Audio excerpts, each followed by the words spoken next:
Sss Tier Necromancer. I raise the bosses I kill arc I. The death they ordered the rain had no mercy that it fell in knives, slicing across the cobblestones of Black Hollow, as if the heavens themselves wished to drown the wretched city. The gutters were swollen with filth, black water carrying the rot of beggars, the blood of drunks, the scraps of nobles too rich to care what was thrown away. In the deepest corner of that reeking alley maze, where lanterns never reached and laughter never lingered, sat a boy who did not belong to anyone, a shadow wrapped in damp rags, watching the world with eyes that had long ago stopped shining. His name was Varen Blackmore, though none spoke it.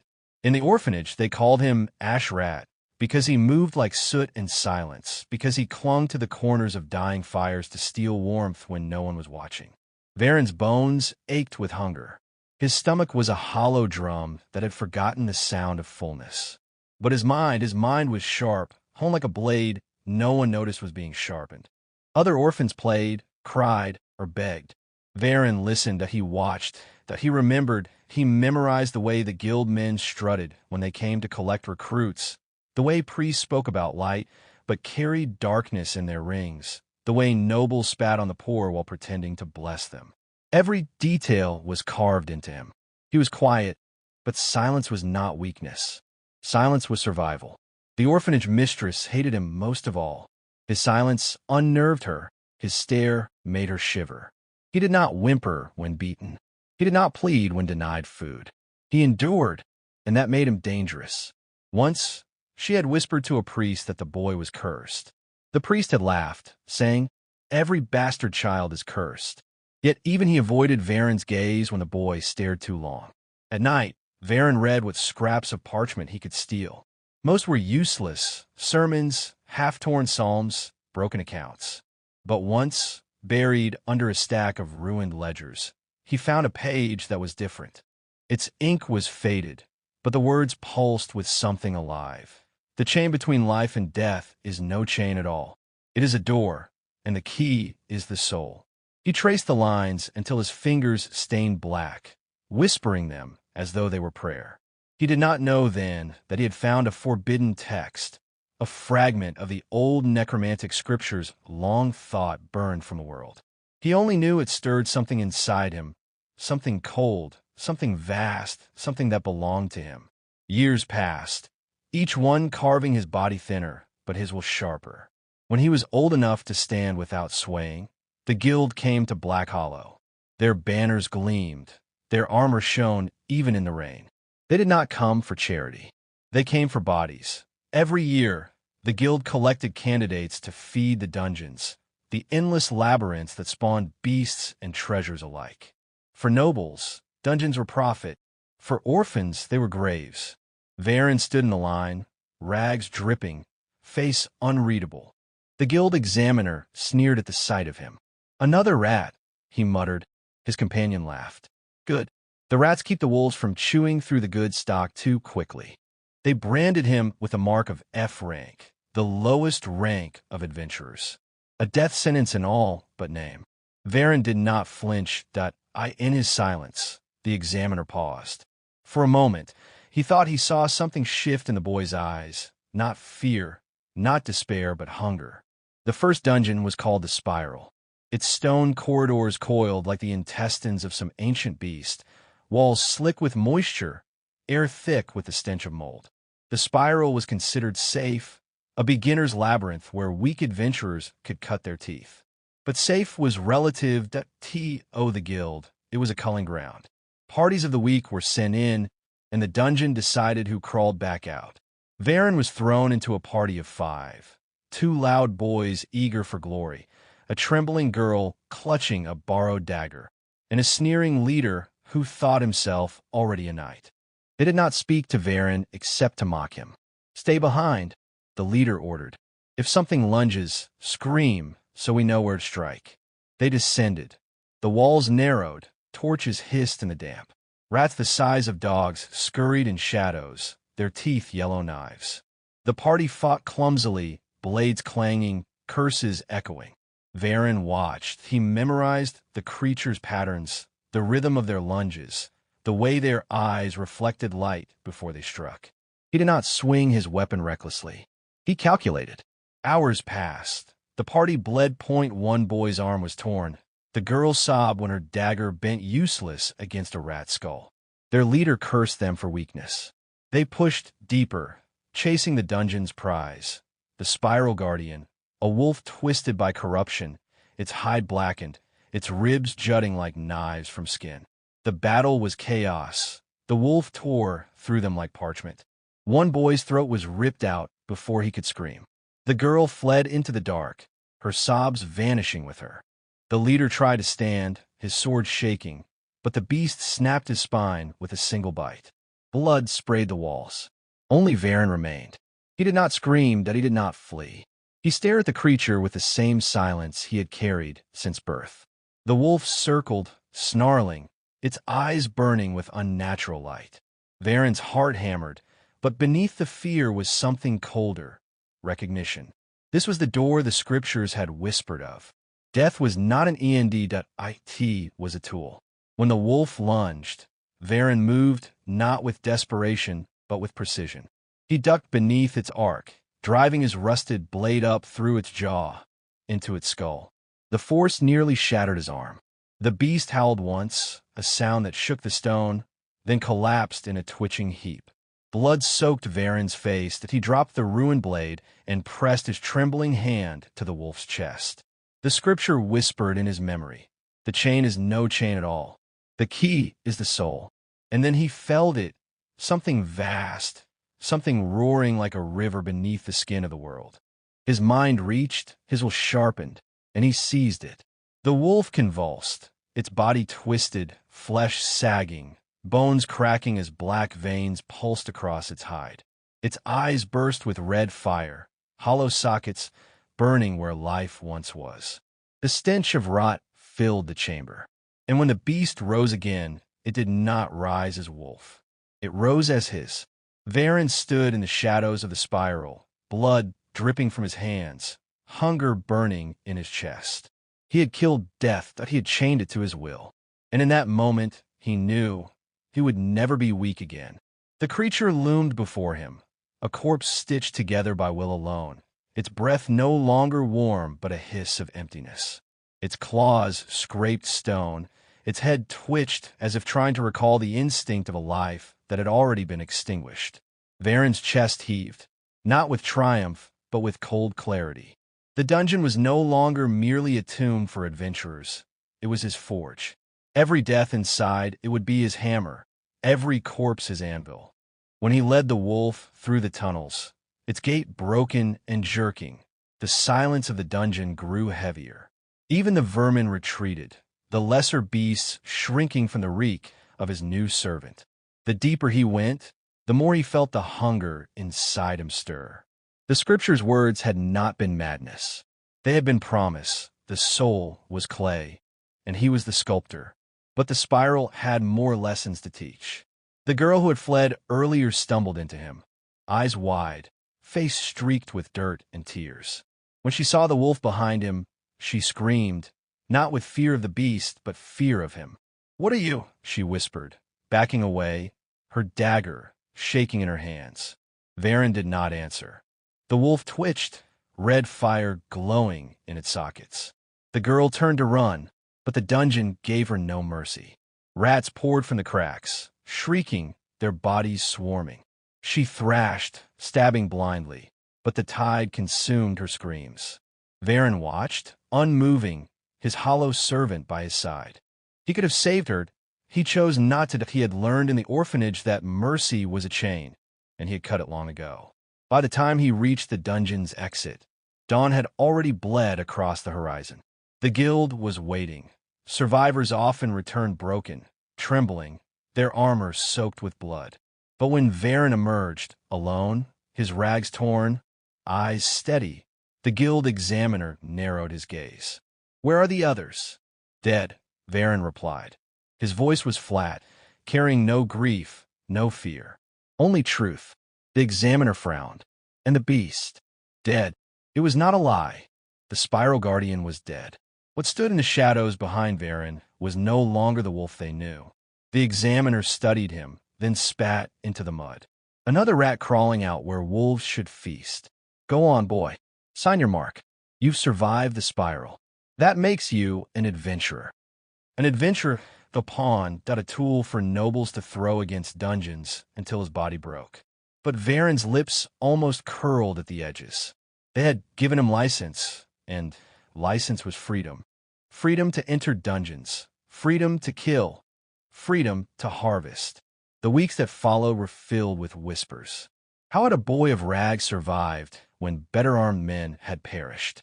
Some said he had fled and hid until the dungeon calmed. Others said he had struck a bargain with demons. Rumors clung to him like rot, but Varen did not deny them. Denial was for the guilty. He wore silence like armor and let suspicion grow. Suspicion kept others at a distance, and distance gave him room to work. He returned to the spiral alone, again and again. Where others needed companions, he had his wolf. In darkness, he learned control, how to bind the creature's movements with a flicker of thought, how to still its jerks and force its broken limbs in a steadier gait. Each time he dragged new corpses into shadow, experimenting. Rats first, their bodies fusing, their skulls knitting under his command into twisted beasts of teeth and sinew. Many attempts failed, bodies collapsing in a foul sludge, bones cracking under the strain of his will. Each failure left him vomiting blood, his veins burning with exhaustion. But he endured. Hunger was his companion, pain his tutor. And then one night, he succeeded. 2 wolves, slain side by side, were bound into one abomination. Its spine curved with unnatural angles, its heads 3 where there should have been 1, jaws bristling with too many fangs. It moved wrong, crawling, dragging, snarling in voices that echoed from no throat of the living. Varen fell to his knees, blood dripping from his nose. Yet when the creature stood and awaited his command, he laughed, not the laugh of joy, but of revelation. He had forged life from death. But power never grows unnoticed. The guild began to watch him, first from afar, then closer. Mages whispered of strange auras. One drunken adventurer claimed he saw Varen dragging a beast that reeked of rot into the woods.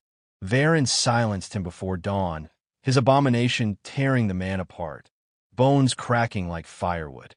The corpse was fed to the forge, remade into silence. Still, rumors spread. Nobles do not fear rats, but when a rat bites the wolf and survives, whispers travel to halls lined with gold. And nobles do not like whispers. One evening, as the city bells tolled curfew, Varen felt eyes on him. He walked the alleys, cloak drawn, his wolf shadow padding behind. A figure stepped from the dark, clad in guild armor, blade half drawn. You've been busy, boy. Varen stopped, his pulse slowed. Who are you? Someone who knows what you are. The man's voice was thick with contempt. You think you can toy with death and hide it? Necromancy is forbidden. They burned the last of your kind generations ago. And now, they'll burn you too. The man lunged, blade gleaming. The wolf intercepted, jaws snapping, steel screeching against bone. Varen raised his hand, and shadows surged. The abomination crawled from the darkness, its twisted heads shrieking, its limbs cracking stone. The man froze, horror flashing his eyes. Impossible, he whispered. Not impossible, Varen said softly. Inevitable. The fight was short. Steel is strong, but fear breaks men faster than blades. When the soldier's scream cut short in the alley, when the abomination dragged his corpse into shadow, Varen stood alone again. But he knew the truth. This was no longer silence. This was the beginning of war.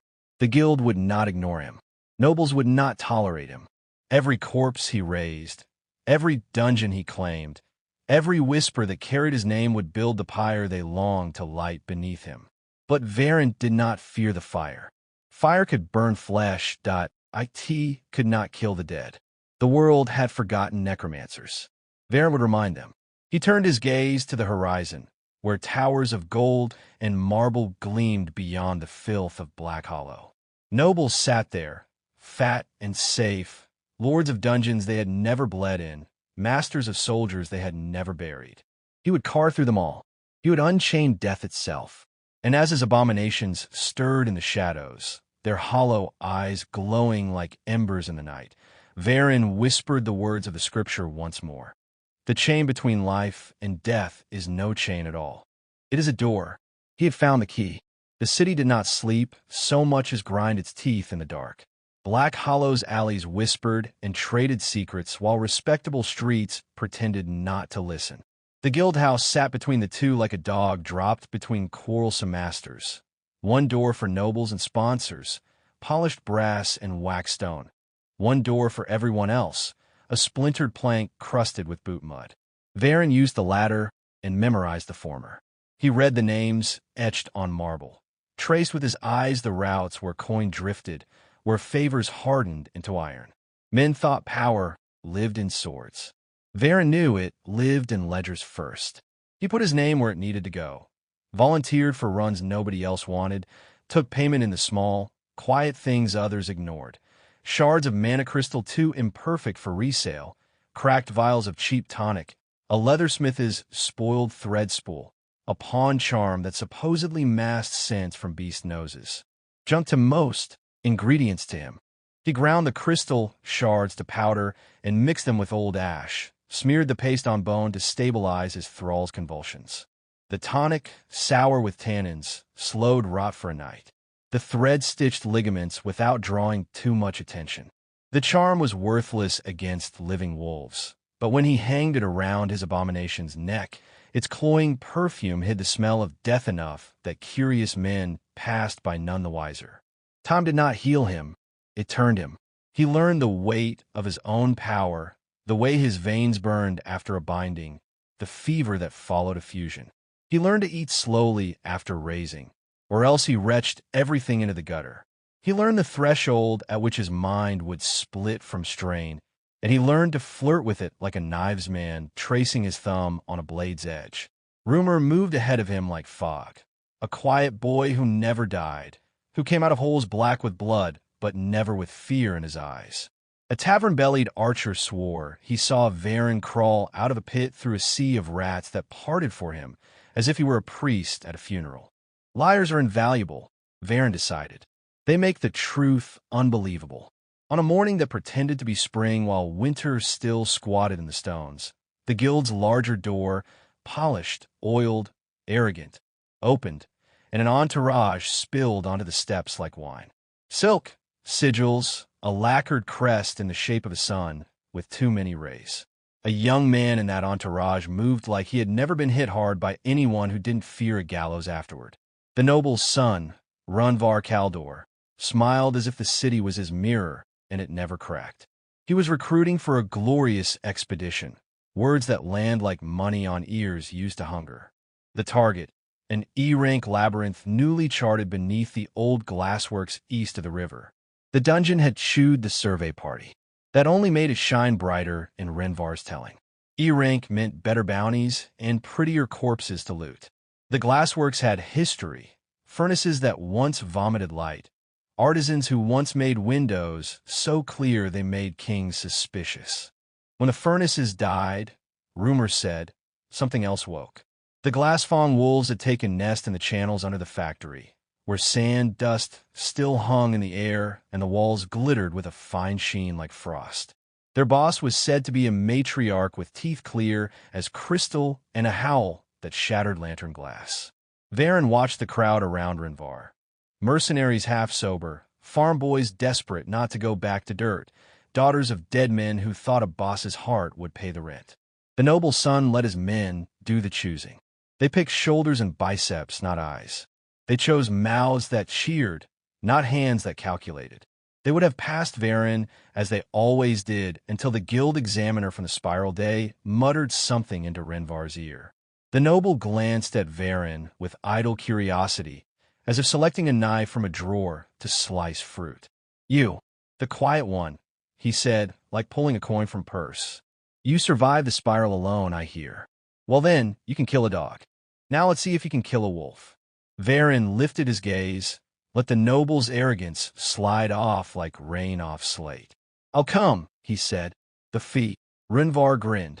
If you stand in front and still stand at the end, we will discuss a bonus. If you die, you'll be paid in glory. Glory is a poor currency, Varen said. The noble laughed, pleased by his own tolerance for insolence. Then think of it as credit toward your next life. Sign the roster. Varen signed. He kept his face placid, but inside something old and cold unfurled.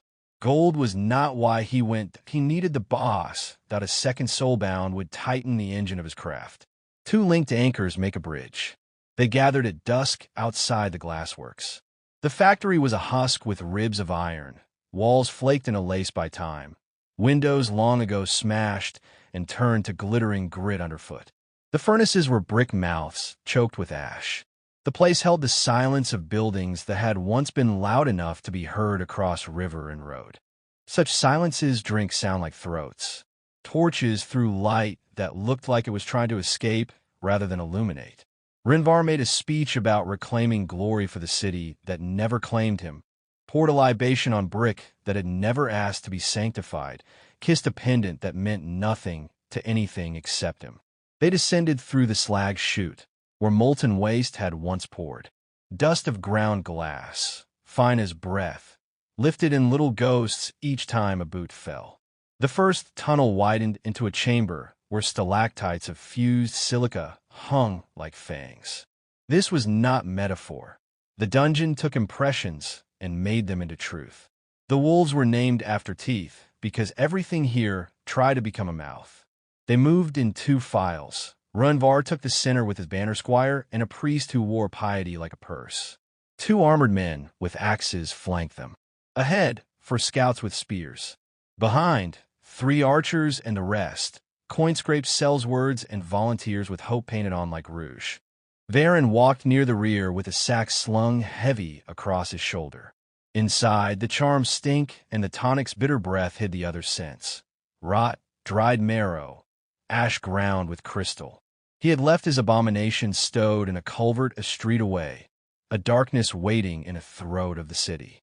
He had brought only the wolf that padded just far enough behind to keep out of most eyes. When the last archer glanced back and frowned, Varen said, "It followed me. We used it to scout the spiral. It knows the smell of holes." The archer grunted. Men will believe any lie framed as a tool. The dungeon breathed against their cheeks. There's a point where air stops being simply air and becomes a kind of mind, a feedback of the labyrinth's will. Varen felt it brush his skin as if testing, as if learning his shape. He let it taste exactly as much of him as he wanted it to, and no more.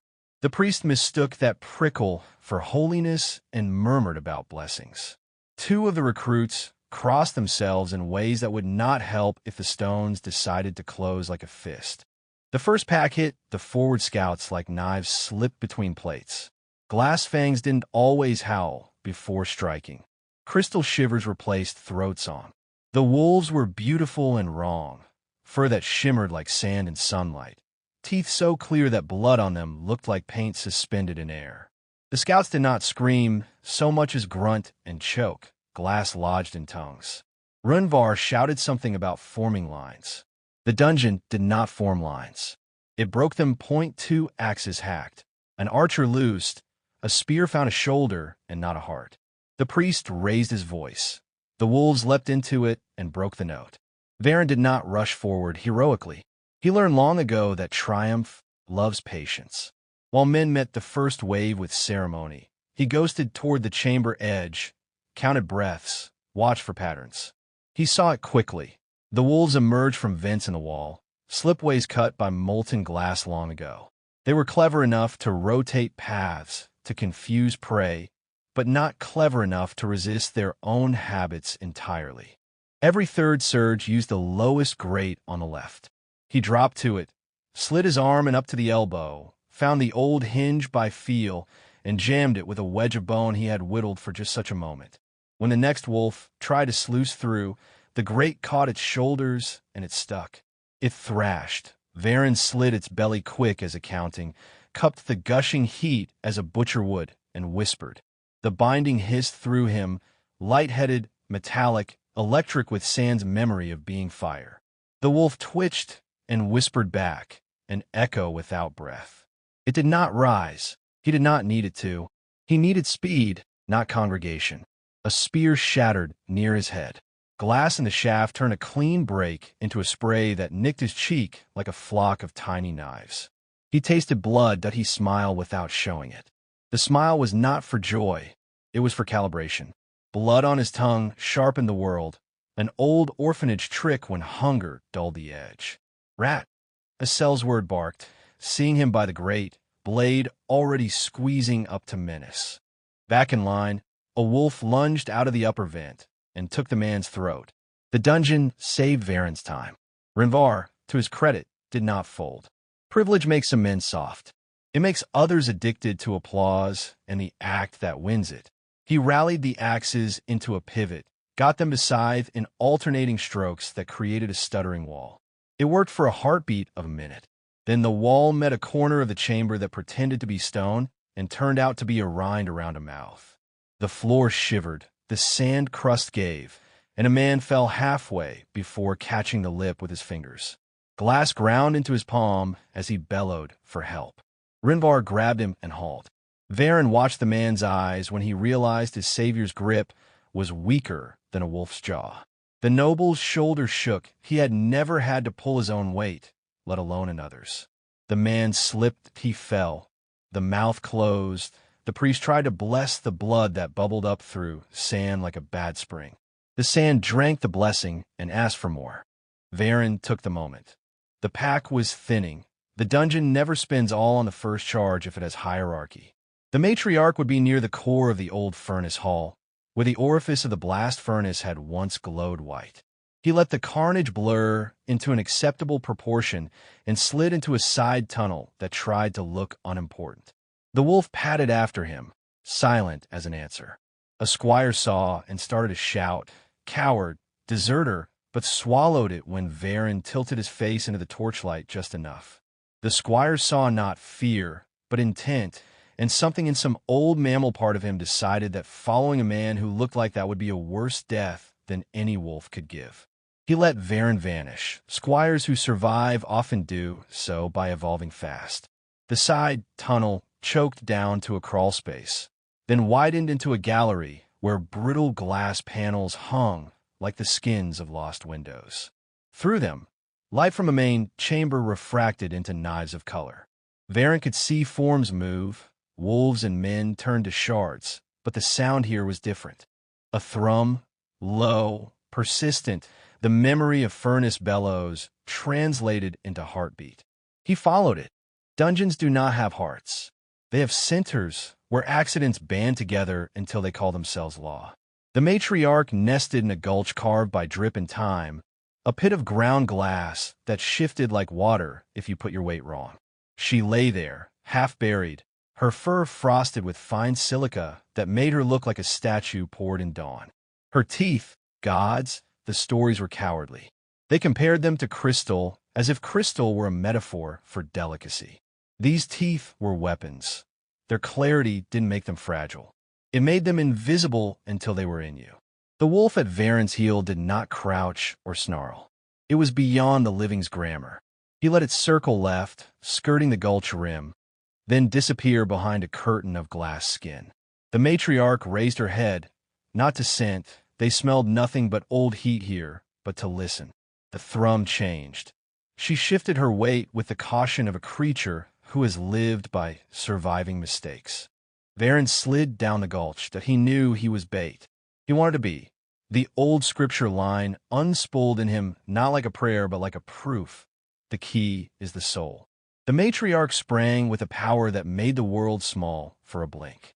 He was not there, that he had never been there. He had placed a cloak of his rag over a spire of hardened drip and let it wave like a man's shoulder in torch breath. She bit glass that it screamed in her mouth. Pain she knew, surprise she did not tolerate. She whipped that he was already moving where pain lines go, not away but into the angle that pain blinds. He drove a blade into her, not to kill her, but to touch what moved behind it. Soul is not a metaphor for mind.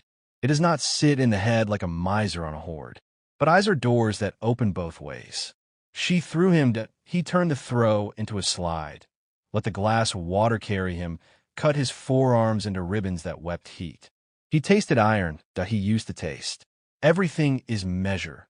His wolf hit her flank from the left as command. She tore it open in a sheeted motion that would have spilled a living thing into two ruined heaps. It did not spill. It hooked her attention for exactly the time he bought blood with blade. He whispered. The whisper hurts when it is honest. The burn lanced his spine and cracked open something he did not know he still used to hold himself together. She heard him, not with ears, with the part of beast that has never stopped listening for dusk. He did not conquer her, that he convinced her. The difference matters in necromancy as it does in politics.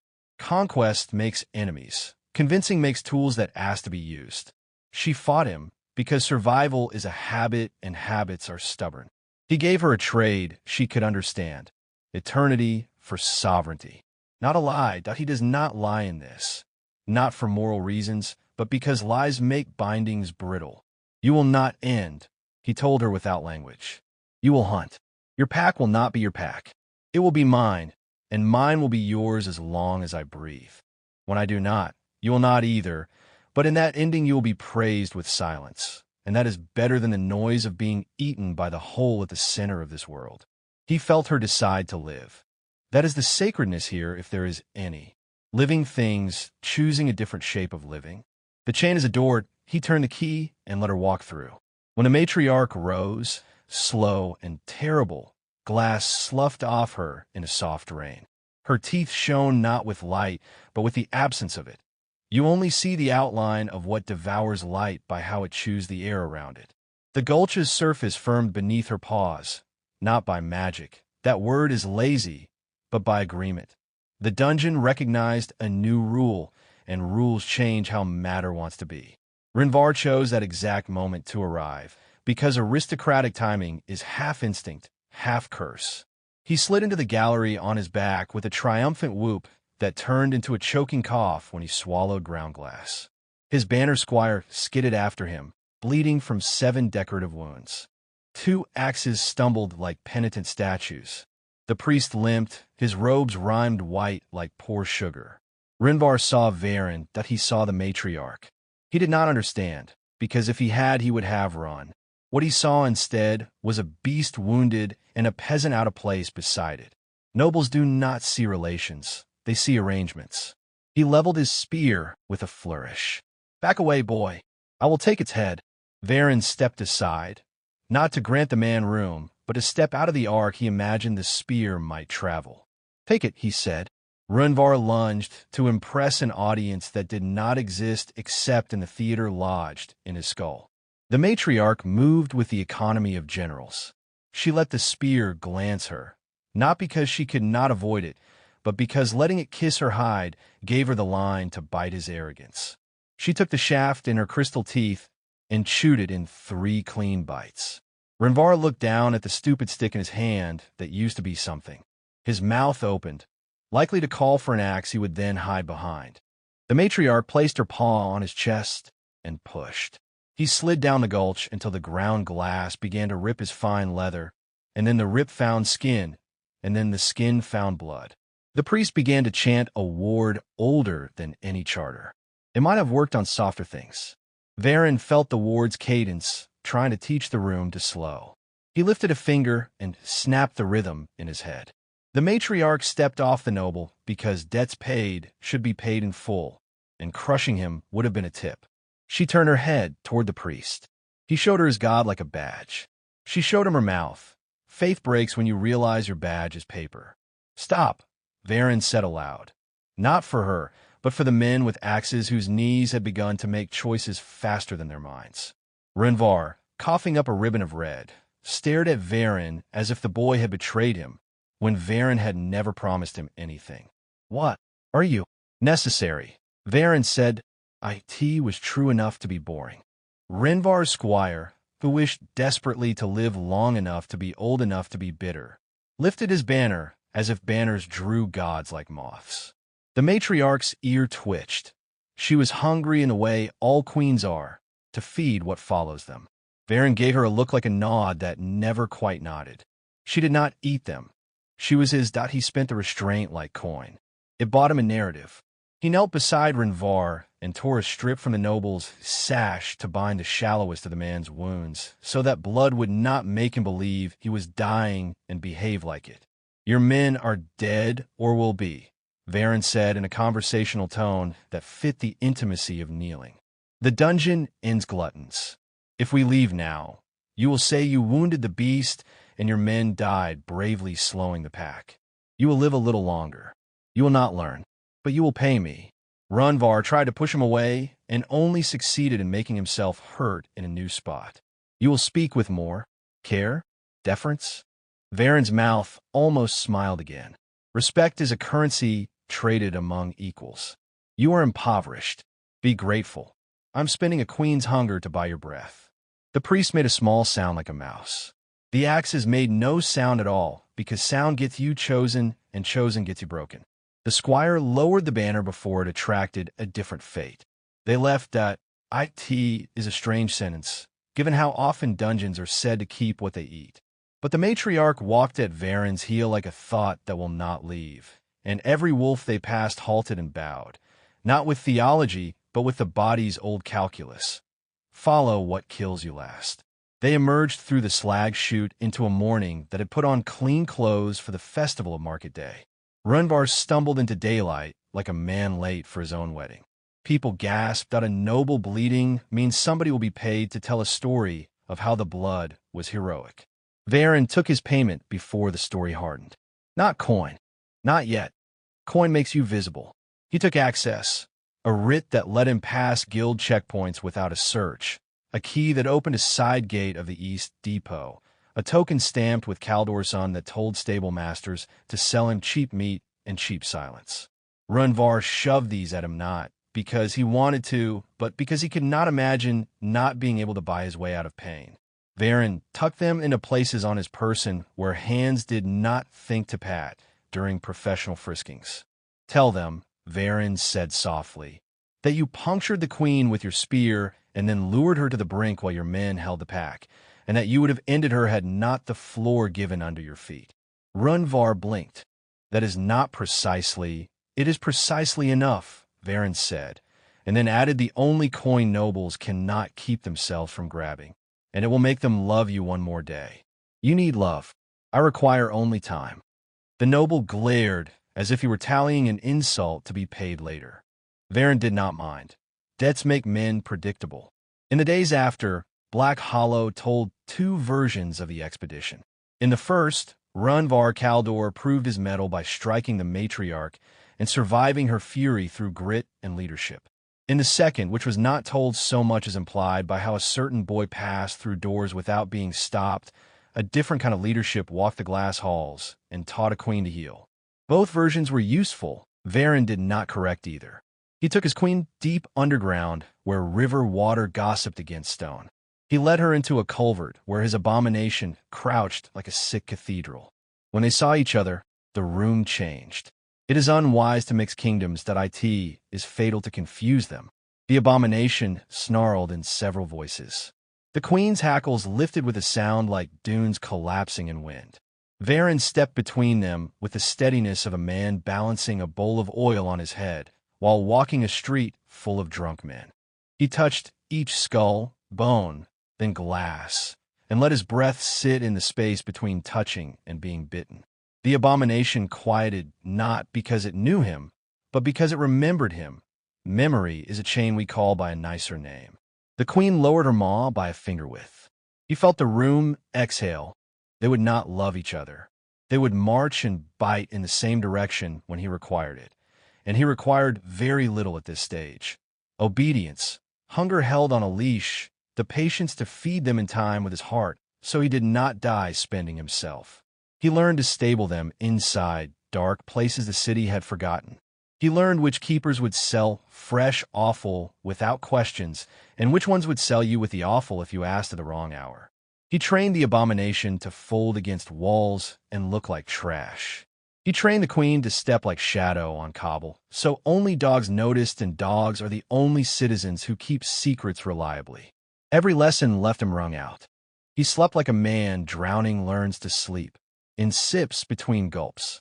He dreamed of sand turning to glass and glass turning back to sand, of wolves curled in furnaces to warm their bones in dead heat, of a door that sometimes was a chain, and a chain that sometimes was a door, and his hand forever closing on keys that cut his palm.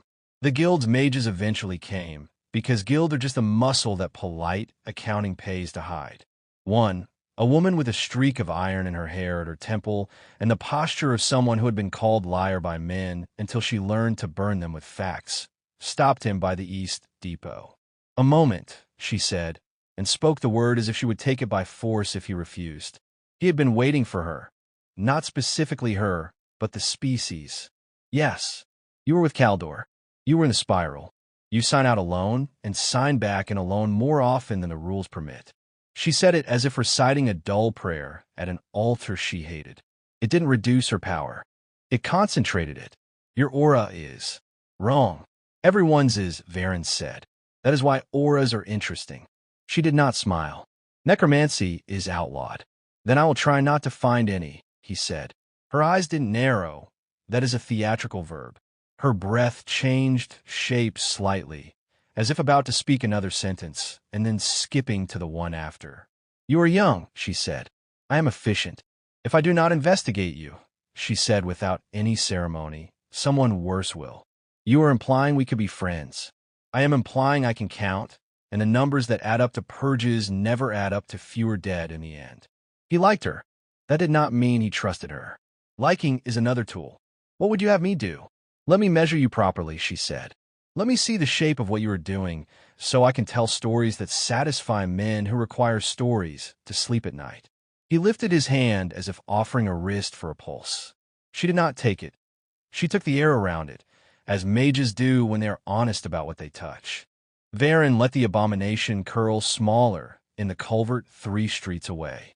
He let the queen exhale once, and then not at all.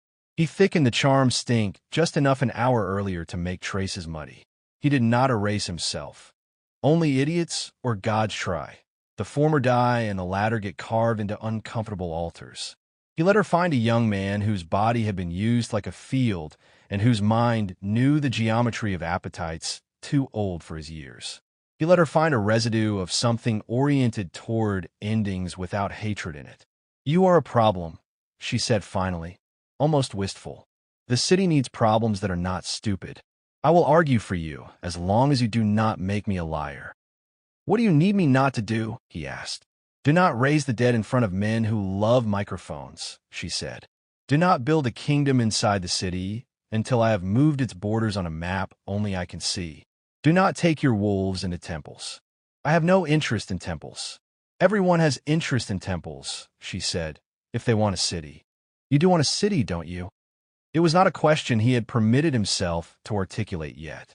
He did not lie, again not because of virtue, but because lying would mean he wanted the wrong thing. "I want a territory. City will do, if it must." She nodded, not in concession, but in registration.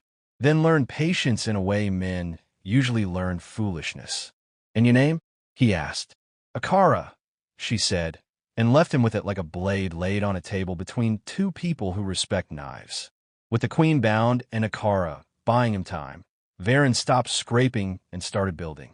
He mapped tunnels that had once been sewers and were now the city's second skeleton. He marked culverts as larders, cisterns as vaults for bones to dry and sing when needed. He made conduit out of rumor. To a fence, he sold a story about a smuggler who trained dogs to carry silk through drains. To a baker, he sold a story about thieves who moved at dawn under bread carts. Tales built paths for his appetite to travel no one would claim to own.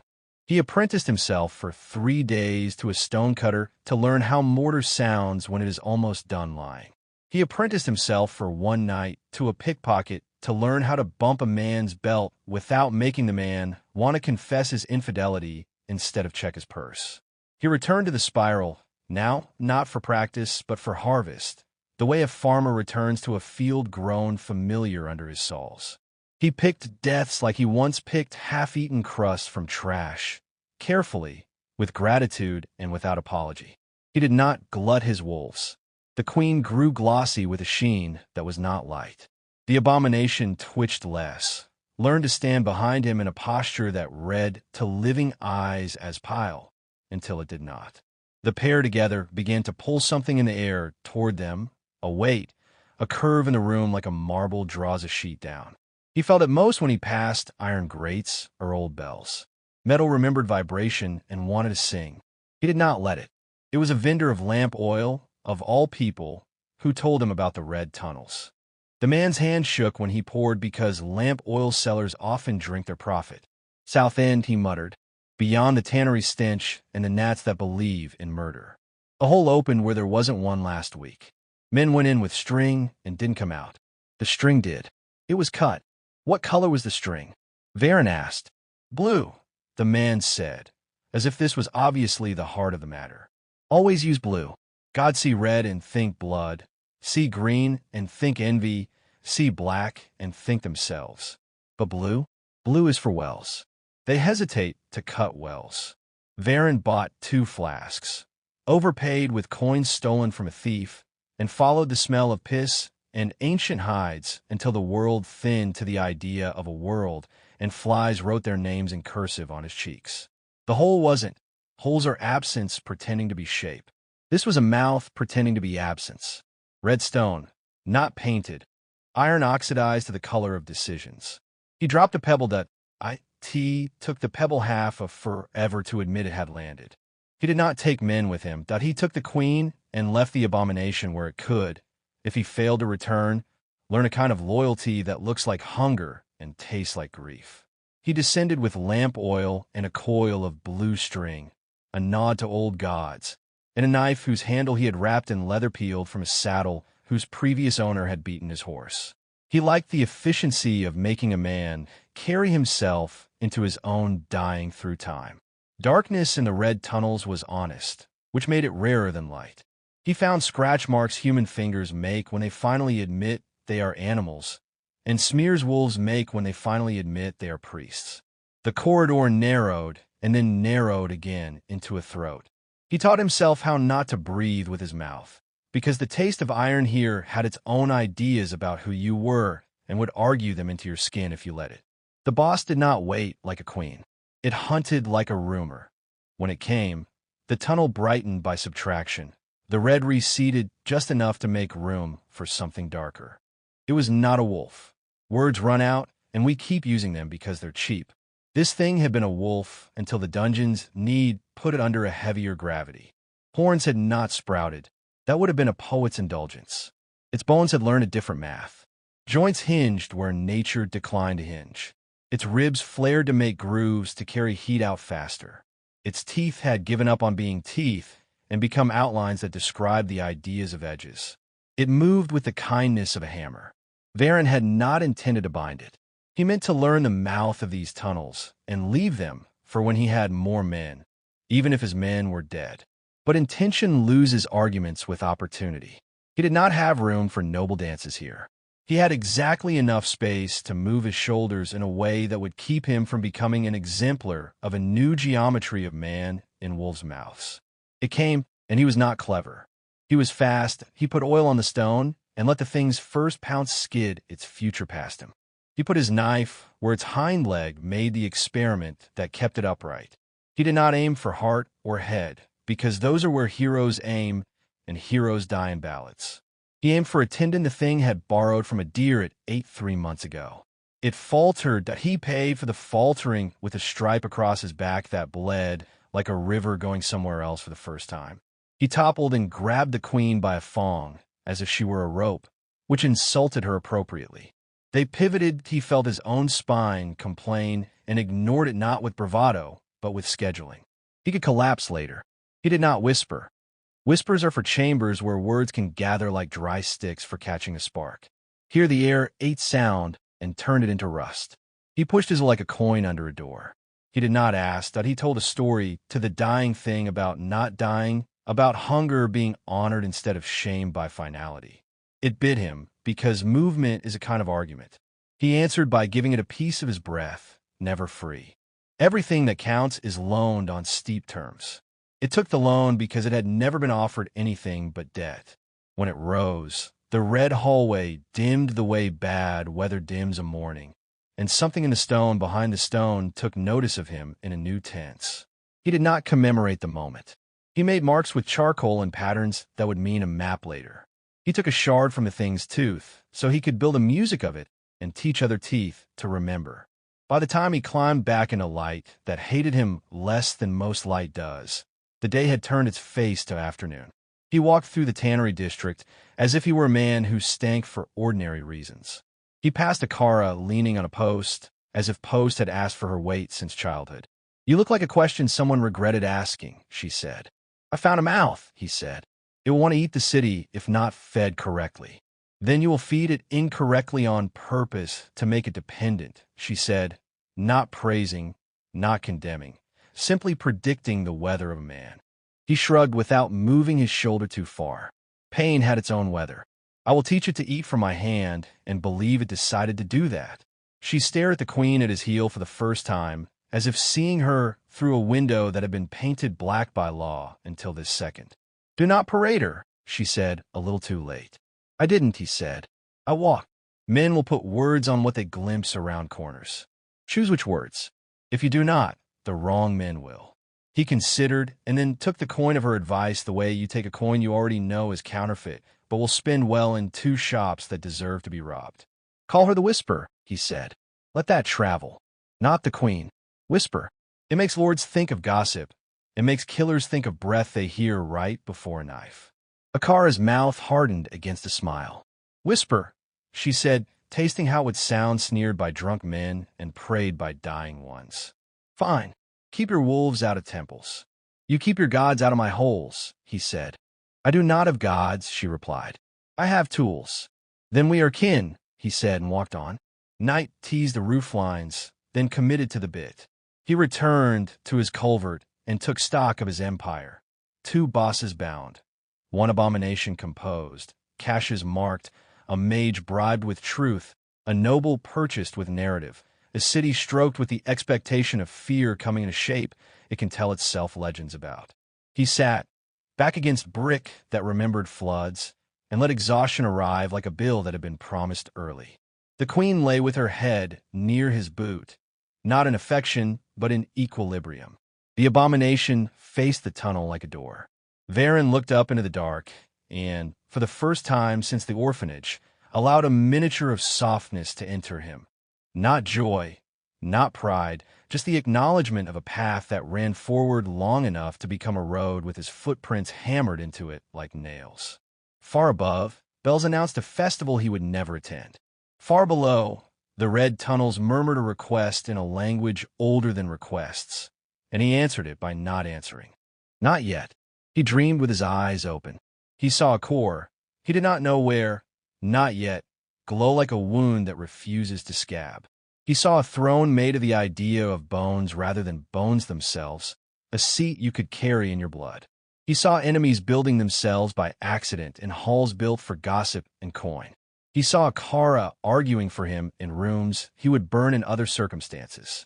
He saw Renvar polishing a lie that would one day cut him on its edge.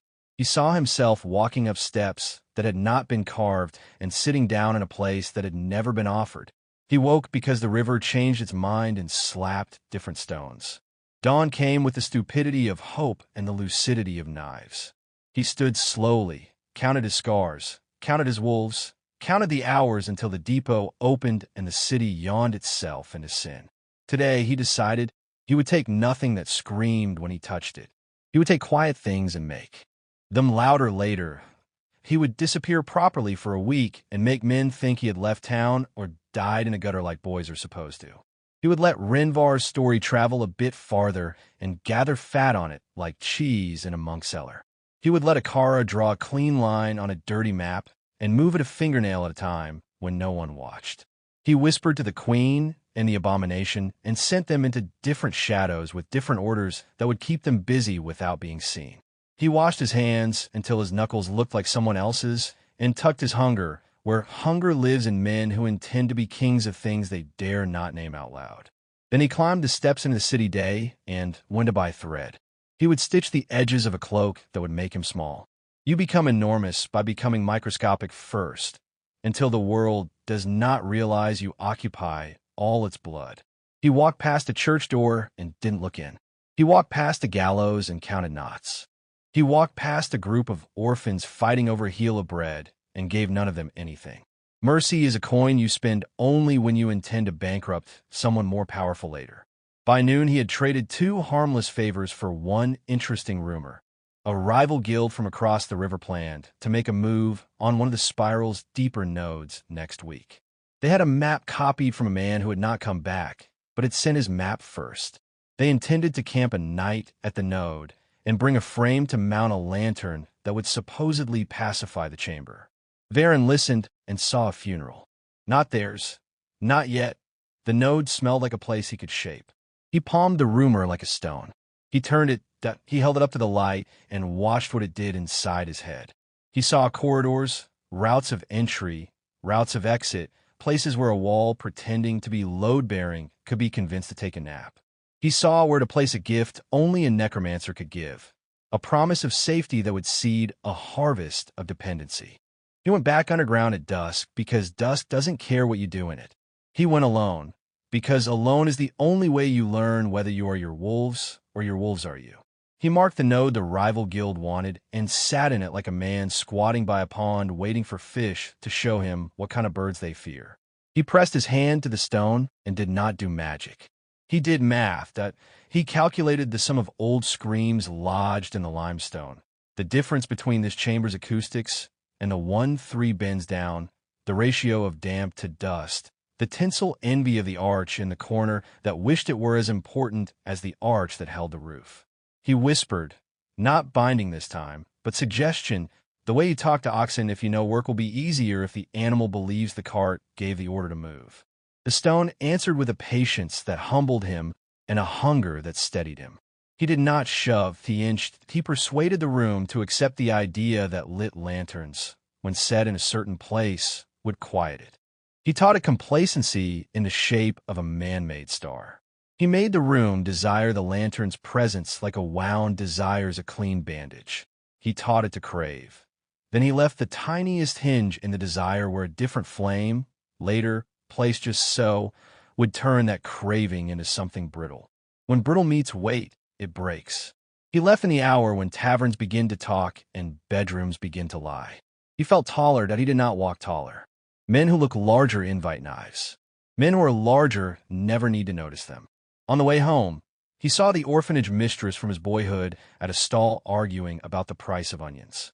She slapped the vendor with words, her body swollen with years of eating other people's fear. She looked at him without seeing him. He did not stop, that he did not speak.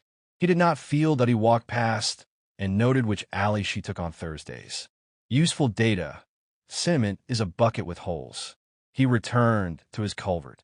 The queen lifted her head in that fraction that means report. The abomination thudded its flensed tail twice. Good, he said, and meant nothing sentimental by it. He split a strip of meat into 2, placed each piece where he had always placed it to keep habit strong, and put the remainder aside to turn to paste with ash when the night got cold in his bones. When he slept, he dreamed not of skulls or wolves, but of a chair. Not a throne, but a chair so modest it could enter any room without anyone noticing it had carried a king in on its back. He dreamed of sitting quietly while men argued about him until one noticed his breath fog and asked his name as if names ever mattered. He dreamed of saying Varen and saying nothing else. He dreamed of knowing that the door between breathing and not breathing would never be something he feared again, only something he managed like any other hinge in a city full of hinges. He woke to the queen standing, the abomination angled like an arrow, and a sound at the mouth of the culvert that did not belong to water. Boots. Many. Boots that belonged to men who believed alleys made them gods because alleys had taught them nothing else. Varen stood in one motion that did not look like a flinch and did not look like readiness. It looked like inevitability reaching its feet. Blackmore. A voice called, not questioned. By order of the East Quarter Watch, you are to come answer questions about disturbances beneath city property. Akara had warned him someone worse than her had come. The voice was not hers. It was the kind that enjoyed paperwork only because it gave him a stick to hit with when the paper didn't satisfy. Varen laughed, soft, a rust sound, not because he found it funny, because measurement requires a unit, and laughter has always been a good one for terror. He lifted his hand, and the queen melted further into shadow. The abomination leaned the other way, toward a different dark. He walked forward alone and allowed himself to be seen. "Answer questions," he said. "Then let us go where questions are answered." He looked at the queen without turning his head. She understood instruction without insult. When she hunts, she is terrible. When she waits, she is laud. He stepped into the boots light, and a dozen men saw a boy with tired eyes and clean hands and a mouth that did not show teeth when it smiled. "Blackmore," the officer said, reading the name like a curse. "Come along."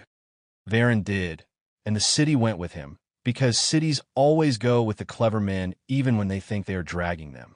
He walked to the room that had been prepared for him since the first day he stepped into the spiral. He sat in the chair they made men sit in when they wanted them to confess to something they had not yet decided to accuse them of. He folded his fingers. He watched the candle gutter. He counted time until the person he had come to see arrived, because the person you need always arrives if you make the room need you more than you need it. The door opened up. It was not a Kara. It was someone with a softer jaw and a harder creed. It did not matter that he would make the room his anyway. He always did. He tilted his head. He knew at least 3 routes out of the station that did not require a door. He would not use them. He would sit and talk and measure. He would spend words like coin and promises like knives. He would learn which men here loved microphones. He would teach them to love silence if he had to. He smiled the smallest smile. The chain is a door. And every hinge in Black Hollow was starting to sound like music. The officer who entered had the look of a man who'd traded his youth for a badge and gotten the worse end of the bargain. His armor was clean but dented, polished in a way that spoke of vanity more than discipline. His eyes searched Varen like he was a ledger entry waiting to be balanced, something that could be put into a neat column if only he stared long enough. "Name," the officer said, though the file in his hand already carried it. "Varen Blackmore." His voice didn't waver, didn't hide. A boy might have said it with a tremor, but Varen had left boyhood in the gutters with the scraps of bread no one else wanted. The officer set the parchment down, tapping the table with 2 thick fingers. "You've been sighted in places where men don't come back. The spiral. The glassworks. Now, whispers about the south tunnels. You walk into dungeons, you walk out alone, and the bodies left behind don't match the head count." Varen's eyes stayed level, unreadable. "Perhaps I am lucky." "Luck," the officer said, leaning forward, "doesn't leave claw marks in stone where no beast should be. Luck doesn't make witnesses swear they saw shapes moving in the dark that weren't natural. And luck sure as hell doesn't make nobles pay in writs instead of coin just to get rid of you." Silence settled between them, the kind that grows teeth. Varen let it stretch, that he didn't rush to fill it, because only guilty men trip over words to prove themselves innocent. Instead, he studied the officer's face, the cracks around his mouth, the little tick in his eye when he mentioned nobles. This was a man who hated the rich but feared their coin. A man who wanted to punish someone but knew where the leash ended. Useful. Finally, Varen spoke. "Nobles write their stories. If they wanted me dead, they could have left me in the spiral. Instead, they keep bringing me back. Ask yourself why." The officer flinched, not because the words were sharp, but because they were true.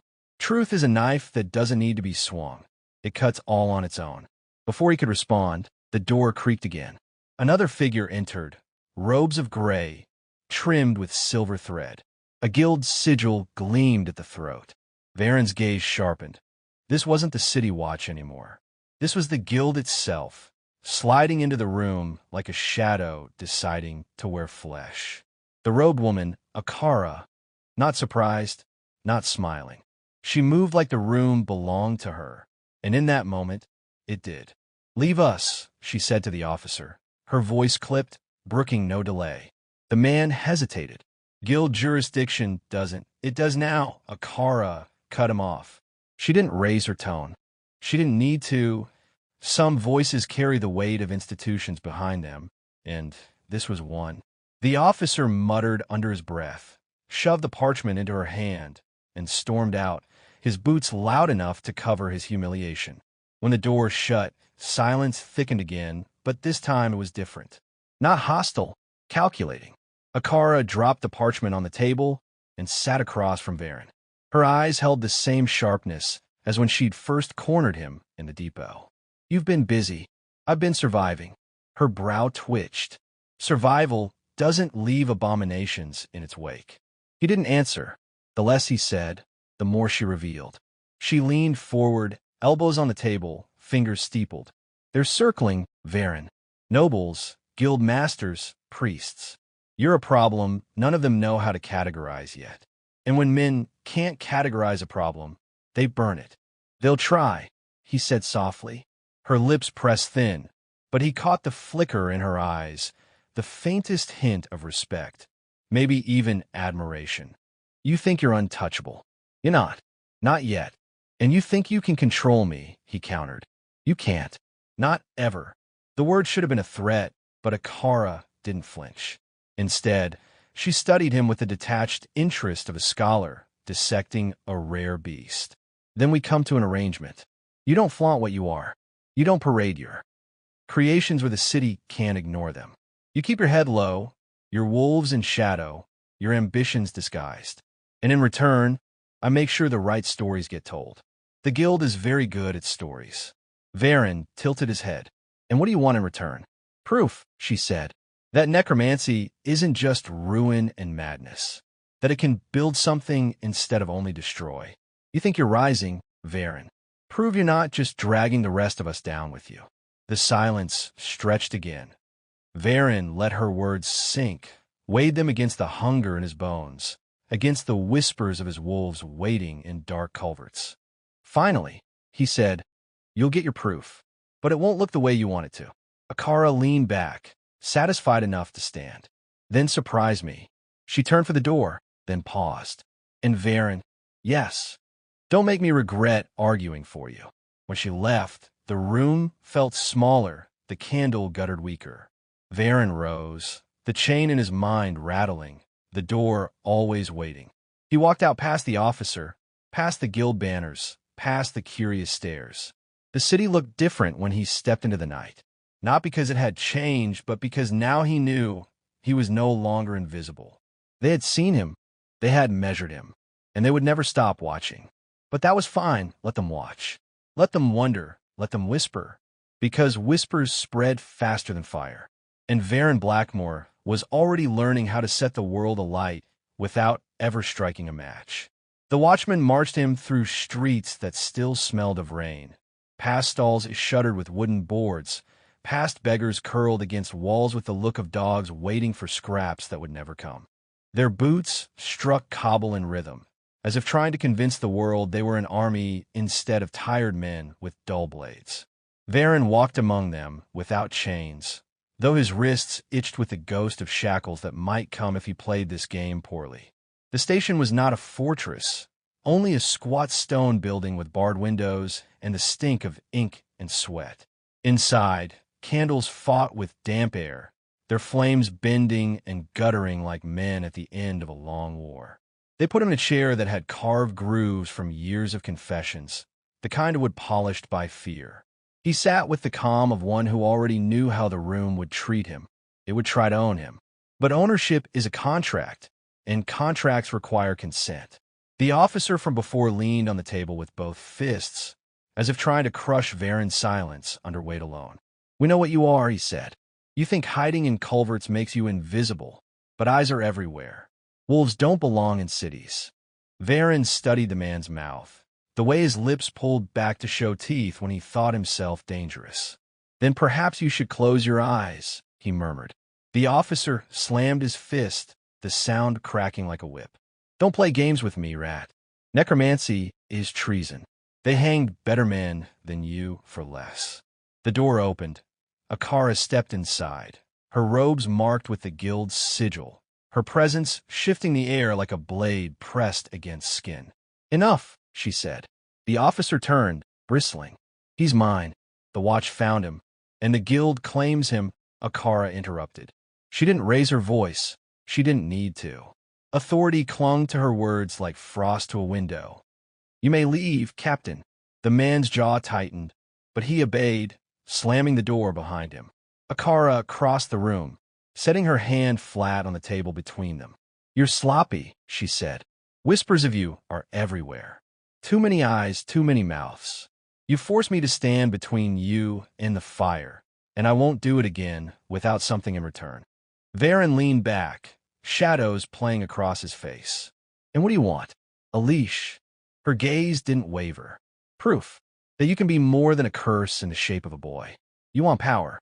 I want control. Show me you can build, that you can lead, not just destroy." His eyes narrowed. "And if I don't, then you'll hang, and I'll be the one to tie the rope." They stared at each other, silence grinding like millstones. Finally, Varen stood, slow, deliberate, the candlelight painting hollows beneath his cheekbones. "I don't build for others. I build for myself. But you may stand near the shadow, if it pleases you. Just don't mistake its shelter for safety." Akara didn't smile, but something flickered in her eyes, approval, or perhaps calculation. "Then surprise me," she said again, and left him with the echo of her words. Varen walked out of the station into night that tasted of smoke. He didn't hurry. Men who hurry invite suspicion. He let the city swallow him, the alleys folding around his form until the station's torchlight was nothing but a memory. His wolves waited for him, unseen, the queen's ember eyes glowing faintly in a culvert's throat. He reached out, brushing her muzzle with his fingertips. She didn't growl, didn't flinch. She was his. The abomination shifted further back, a mound of twisted limbs and fused spines. Its breathing was wrong. Not the rhythm of lungs, but the echo of something remembering how to be alive. Varen crouched between them, the stone cold beneath him, and whispered, "We move soon, but first we grow." The city thought itself patient, but Varen was more so. He watched it like a predator watching a herd, waiting for the weak to stumble, for the moment to strike. Nobles drank and schemed in their marble towers. Priests sold forgiveness to the desperate. The guild polished its armor and spoke of order while feeding boys like him to dungeons. He would not fight them on their terms. He would rot them from beneath, like roots cracking stone. He returned to the spiral, alone but not alone, his wolves moving where eyes would not see. The dungeon welcomed him now, its corridors bending subtly to his steps, as if it remembered his touch. He harvested more than corpses. He harvested silence, taking it into himself, weaving it into his presence until footsteps made no sound and breath carried no weight. He experimented with fusion again, dragging carcasses into chambers the guild avoided. Failure painted the stone, but success was sweet. A beast with 6 legs, its torso split in 2 directions, able to strike from both sides at once. It snarled like a chorus, its voices bleeding into one another until sound itself seemed to fracture. Each new creation strained him, veins blackening, vision blurring, fever burning through his nights. But he endured because pain was the toll of power. He endured because he knew every moment he bled was another chain snapping, another lock opening. Whispers grew in the city, shadows moving without men, howls in tunnels where no wolves lived. A boy with pale eyes seen walking through blood without leaving footprints.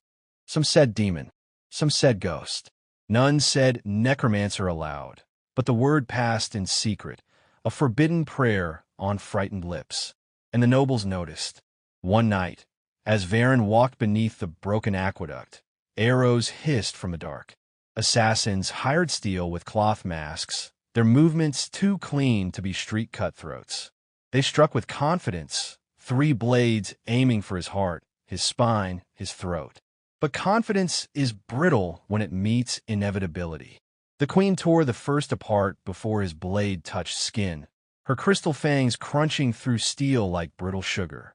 The abomination caught the second, wrapping him in limbs until bones popped like firecrackers. The third tried to flee, but Varen whispered, and shadows thickened around the man's legs until he fell screaming, dragged into blackness that reeked of blood. Varen stepped over the corpses, unhurried, eyes like cold moons. "If they send 3, he said softly, "next time they will send 30. He wiped blood from his cheek with the back of his hand, smearing it into his skin like war paint. "Then I will need more teeth." He began to plan, not for survival, but for war. The assassins left stains on the stones that no rain would wash away. The queen licked her muzzle clean, her tongue rasping over fangs that still gleamed with shards of armor. The abomination shifted its weight, joints creaking like old hinges, eager for more. Varen crouched among the dead, his fingers tracing the insignia stitched inside their collars. Noble work, too fine for gutter blades. How sigils cut away, but threads didn't lie.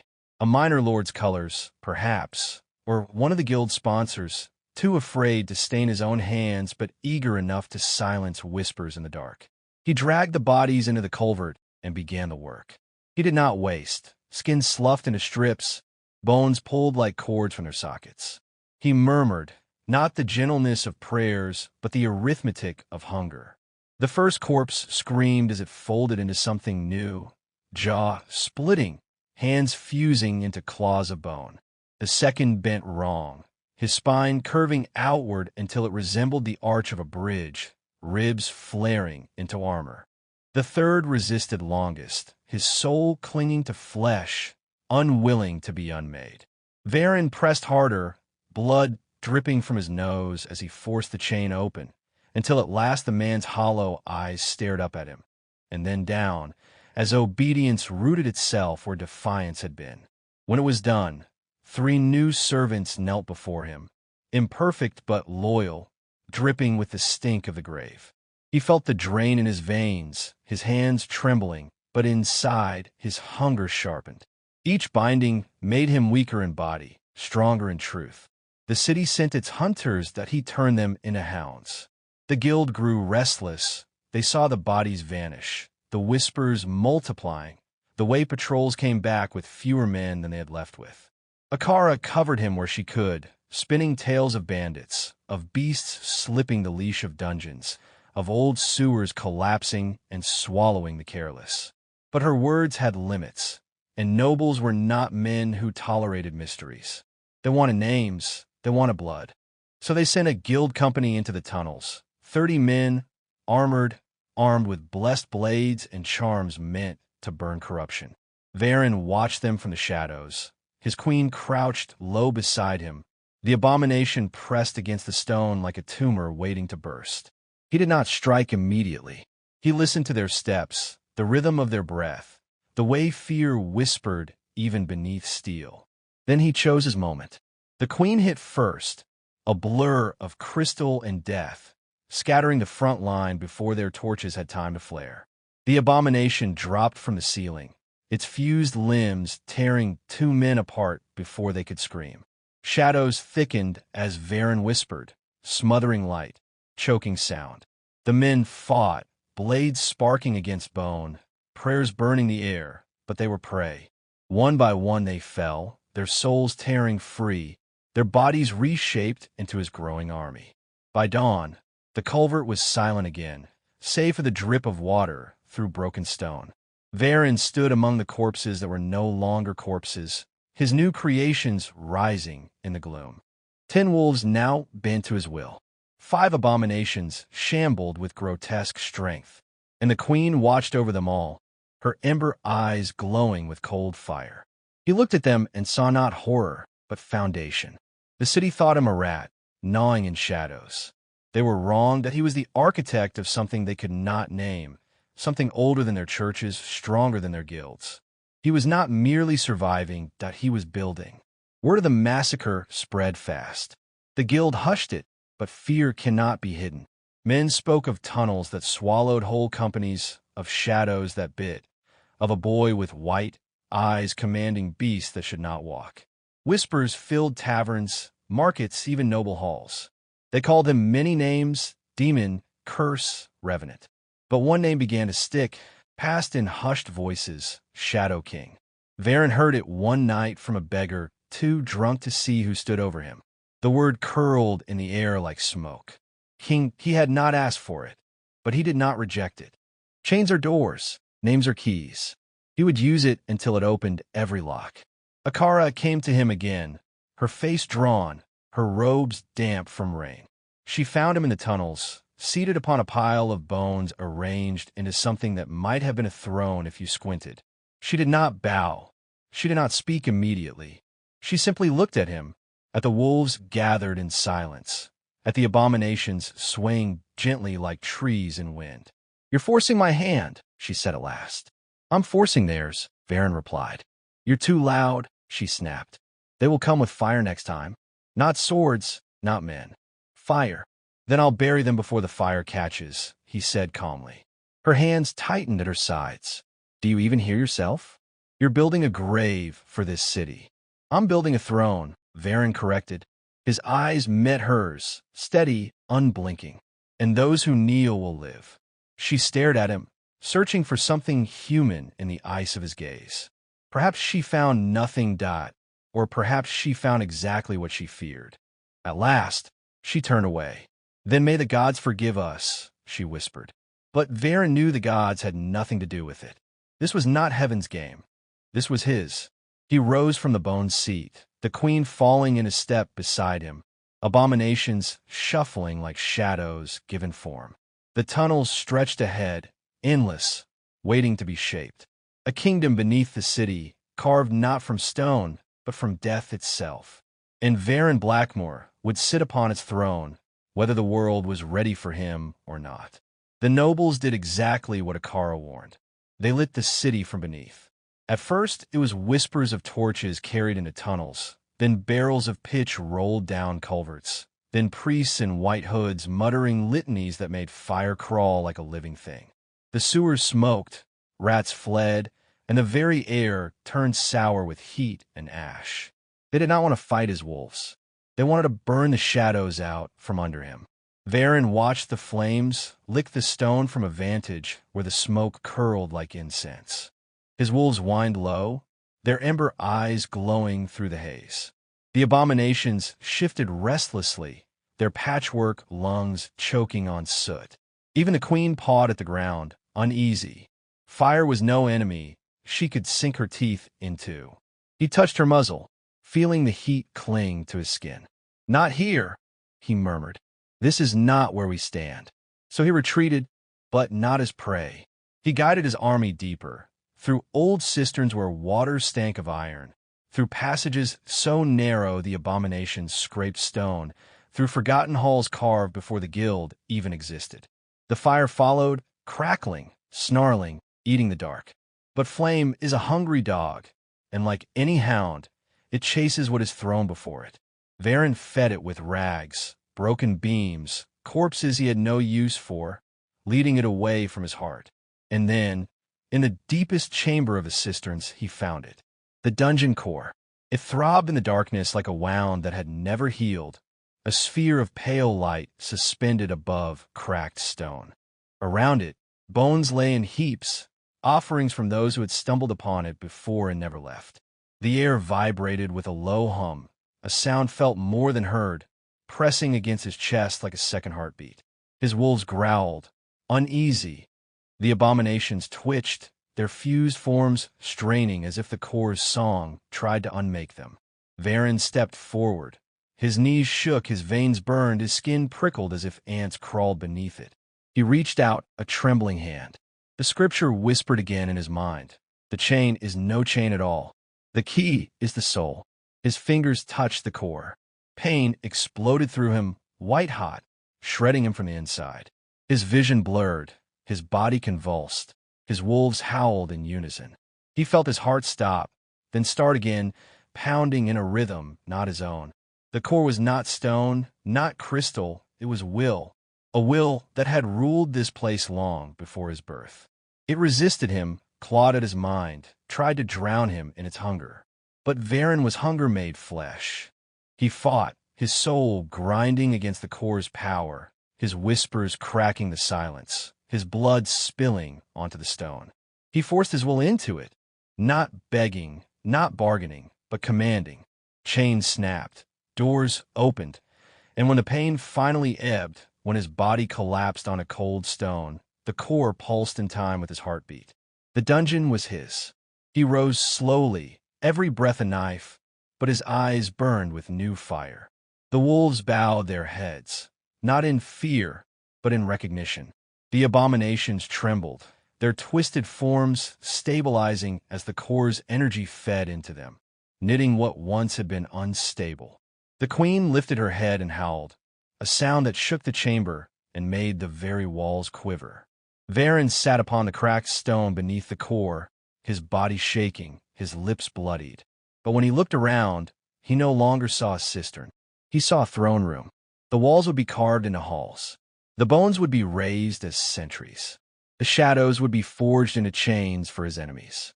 Black Hollow thought it had driven him out with fire. In truth, it had driven him deeper into the heart of the city, into a seat of power no noble could touch. When he emerged days later, eyes hollow, skin pale, the fire in the tunnels had burned out. Ash clung to the stones. The watch muttered about victory, about cleansing, about the rats scoured away. But in the alleys, in the culverts, in the places where shadows pooled too thick, whispers began anew. They said the rat had become something else. They said the shadows had a king. And in the dark, far below, Varen Blackmore sat upon his first throne. Not of gold, not of marble, but of silence, bone, and death itself. The fire had left scars across the Undercity, but scars are not endings. They are reminders.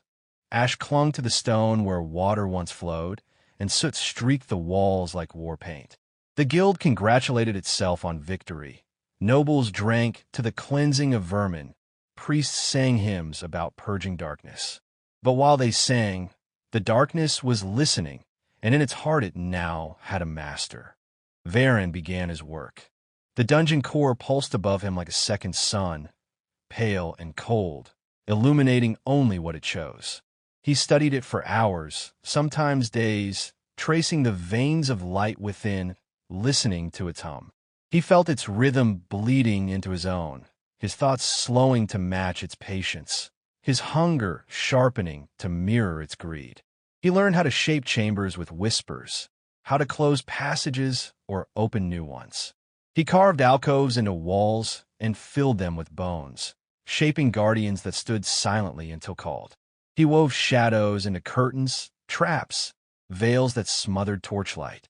The wolves grew restless at first and used to waiting in silence, but he drilled them with patience, teaching them to stalk without striking, to stand without panting. The abominations were less subtle, their forms twitching with urges they could not suppress, but Varen shaped even that. He bound them in alcoves, chained them not with iron, but with whispers, so that when they stirred, it was as though the walls themselves had come alive. The queen watched it all, her ember eyes following every gesture, every command. She had been a dungeon's matriarch once, sovereign of her own realm, and now she bent to his will. Yet there was no resentment in her posture. She was not conquered. She was convinced. She had chosen eternity, and in his presence she had found it. But Black Hollow above did not sleep easy. The guild sent scouts into the tunnels, men who walked carefully, speaking prayers under their breath. Few returned. Those who did came back pale, trembling, speaking of halls that shifted when they turned, of bones that moved, of eyes glowing in the dark. Their stories contradicted each other, but all shared one truth. Something lived in the shadows now, and it was watching. The nobles grew restless. A fire was one thing. A fire had limits. But whispers had no walls, no ceilings. Whispers climbed into halls where torches burned. Whispers seeped into bedrooms where children asked why the shadows seemed thicker. A noble without sleep is a dangerous thing, and so they began to whisper in return about bounties, about purges, about closing the guild itself if it could not deliver safety. The guild could not ignore them. They assembled a force, not scouts, not watchmen, but killers. A rival guild, mercenaries clad in black leather and steel, men and women who lived for coin and feared nothing but famine. They entered the tunnels with banners lowered, their blades coated in oil, their steps silent. They did not pray. They did not sing. They came to kill. Varen was waiting. He had shaped the dungeon for this moment. He had carved false walls, built corridors that bent back upon themselves, chambers that swallowed light. His wolves lay in silence, their bodies pressed into shadow. His abominations hung from ceilings, waiting to drop. The queen crouched beside him, her crystal teeth gleaming faintly. The first mercenary stepped into the throne chamber. His torch flickered, then died. He cursed under his breath. Another followed, then another. Soon a dozen stood in the gloom, their blades drawn, their eyes darting. They whispered orders, spreading out, searching. The queen struck first. She moved like lightning, her jaws closing around one man's skull, shattering it with a single crunch. The wolves surged from the dark, their ember eyes glowing like coals, tearing into flesh and armor. Abominations dropped from above, limbs snapping, claws raking. The chamber erupted in screams and steel. Varen did not fight with his hands. He fought with his will, but he whispered, and shadows thickened around blades, slowing them. He gestured, and bones pulled themselves from piles, lashing out like whips. He reached into the core, drawing its cold power into himself, and unleashed it in a wave that crushed torches, smothered breath, and silenced prayers. The mercenaries fought bravely, but bravery is brittle against inevitability. One by one they fell, their bodies broken, their souls torn free. Varen bound them where they lay, fusing their strength into his growing army. When it was done, the chamber was silent again, the only sound the drip of blood into pools of shadow. He stood in the center, his chest heaving, his veins burning, his body trembling from the strain. But his eyes gleamed with triumph. The dungeon was his fortress now, and he had defended it not as prey, but as king. Above, the city stirred uneasily. Rumors of the massacre spread, despite the guild's efforts to suppress them. Men spoke of an army beneath their feet, of a boy who had chained death itself. Some said he was a demon. Some said he was a god. Most said nothing at all, afraid the shadows might be listening. And the shadows were. Varen sat once more upon his throne of bone, the core pulsing above him, his wolves arrayed before him, his abominations swaying like grotesque statues. The queen stood at his side, her gaze fixed forward, her body still. The city had sent its killers. He had turned them into soldiers. It would not be the last time. The guild's defeat at the hands of shadows was not the end. It was the invitation. Black Hollow had always been a city of whispers, but now every whisper carried his name. Not always spoken, not always clear, but always there, curling at the edges of fear. A boy who commanded wolves, a voice that bent the dead. A throne beneath the streets. The nobles gathered in their towers, faces pale in candlelight, debating what no one wanted to say outright. Necromancer, a word so old it had lost meaning, now dragged out like a corpse from its grave. Some demanded immediate purges, fire and holy water, priests at every gate. Others warned against panic. Markets could not thrive if people feared their own shadows. And a few, the most dangerous few, wondered aloud if such power could be harnessed. The priests saw only heresy, their sermons sharpened, their words laced with fire. When the dead walk, the living are cursed. They thundered, their voices echoing through stone halls. But fear is a poor leash. For every man who clutched his beads tighter, there was another who thought of enemies that might fall if the dead fought for him. Akara moved between these factions like a shadow wearing flesh. She visited Varen in the deep, her eyes hard, her robes heavy with rain. They are circling, she said. Not just nobles, not just priests. Everyone. You're no longer a rumor. You're a choice. And men fear choices more than they fear monsters.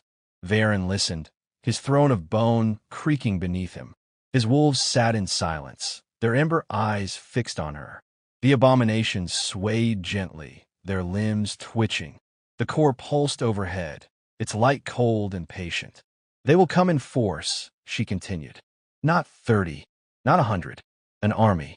And when they do, no culvert, no cistern, no tunnel will save you. He studied her face, the lines etched there by nights without sleep, the flicker of something, fear, perhaps, or resolve, beneath her composure. "Then they will not find a tunnel," he said softly. "They will find a fortress." And he began to build. The core obeyed him now, bending to his whispers. He widened chambers, carved new halls, shaped walls into teeth and thrones. He wove shadows into barriers that devoured light. He fused corpses into gates that opened only at his will. The dungeon became not a hiding place, but a citadel, every corner sharpened into a weapon. His army swelled. Wolves prowled the corridors in silence, their crystal fangs glinting. Abominations lurked in alcoves, waiting like statues. The mercenaries he had claimed stood among them, their hollow eyes watching, their blades still sharp. Each death fed him. Each corpse was a brick in his fortress. And then the city came, not in whispers this time, that I in steel. The guild assembled an army, banners raised, armor gleaming. Priests marched at their side, their chants thick with fire. Nobles paid for mercenaries, killers from distant lands, men who had never heard of Aaron Blackmore and did not fear him. Yet, they poured into the tunnels, torches blazing, blades drawn, voices echoing. Varen waited. The queen crouched beside him, her body tense, her eyes burning. The wolves lined the hall, silent as stone. The abominations twitched in the shadows, eager. The core pulsed above, feeding him, whispering of patience, of inevitability. When the first soldier stepped into the throne chamber, his torch sputtered and died. He cursed, raising his blade. Another followed, then another, until the hall was filled with steel and fear. Varen rose from his throne. His voice carried not his sound, but his weight. "Welcome," he said. The shadows surged. The queen leapt, her jaws closing around a priest's throat, silencing his prayer. Wolves tore through the front line, their fangs snapping, their claws raking. Abominations dropped from the ceiling, their limbs crushing armor, their shrieks echoing. Corpses rose where they fell, blades still in hand, turning on former allies. The chamber became chaos. Steel clanged. Men screamed. Blood sprayed. Fire flared from priests' hands, only to be smothered by shadows that thickened at Varen's whisper. Arrows hissed, only to be plucked from the air by skeletal hands. The army fought, but they fought not men, not beasts, but inevitability. Varen watched from his throne, his hands trembling with strain, his veins burning. He felt every death, every soul tearing free, every chain snapping. He bound them all, weaving them into his army, feeding his fortress. Each man who fell became another soldier in his ranks. Each scream was swallowed by silence. Hours passed, or perhaps only minutes. Time lost meaning in the slaughter.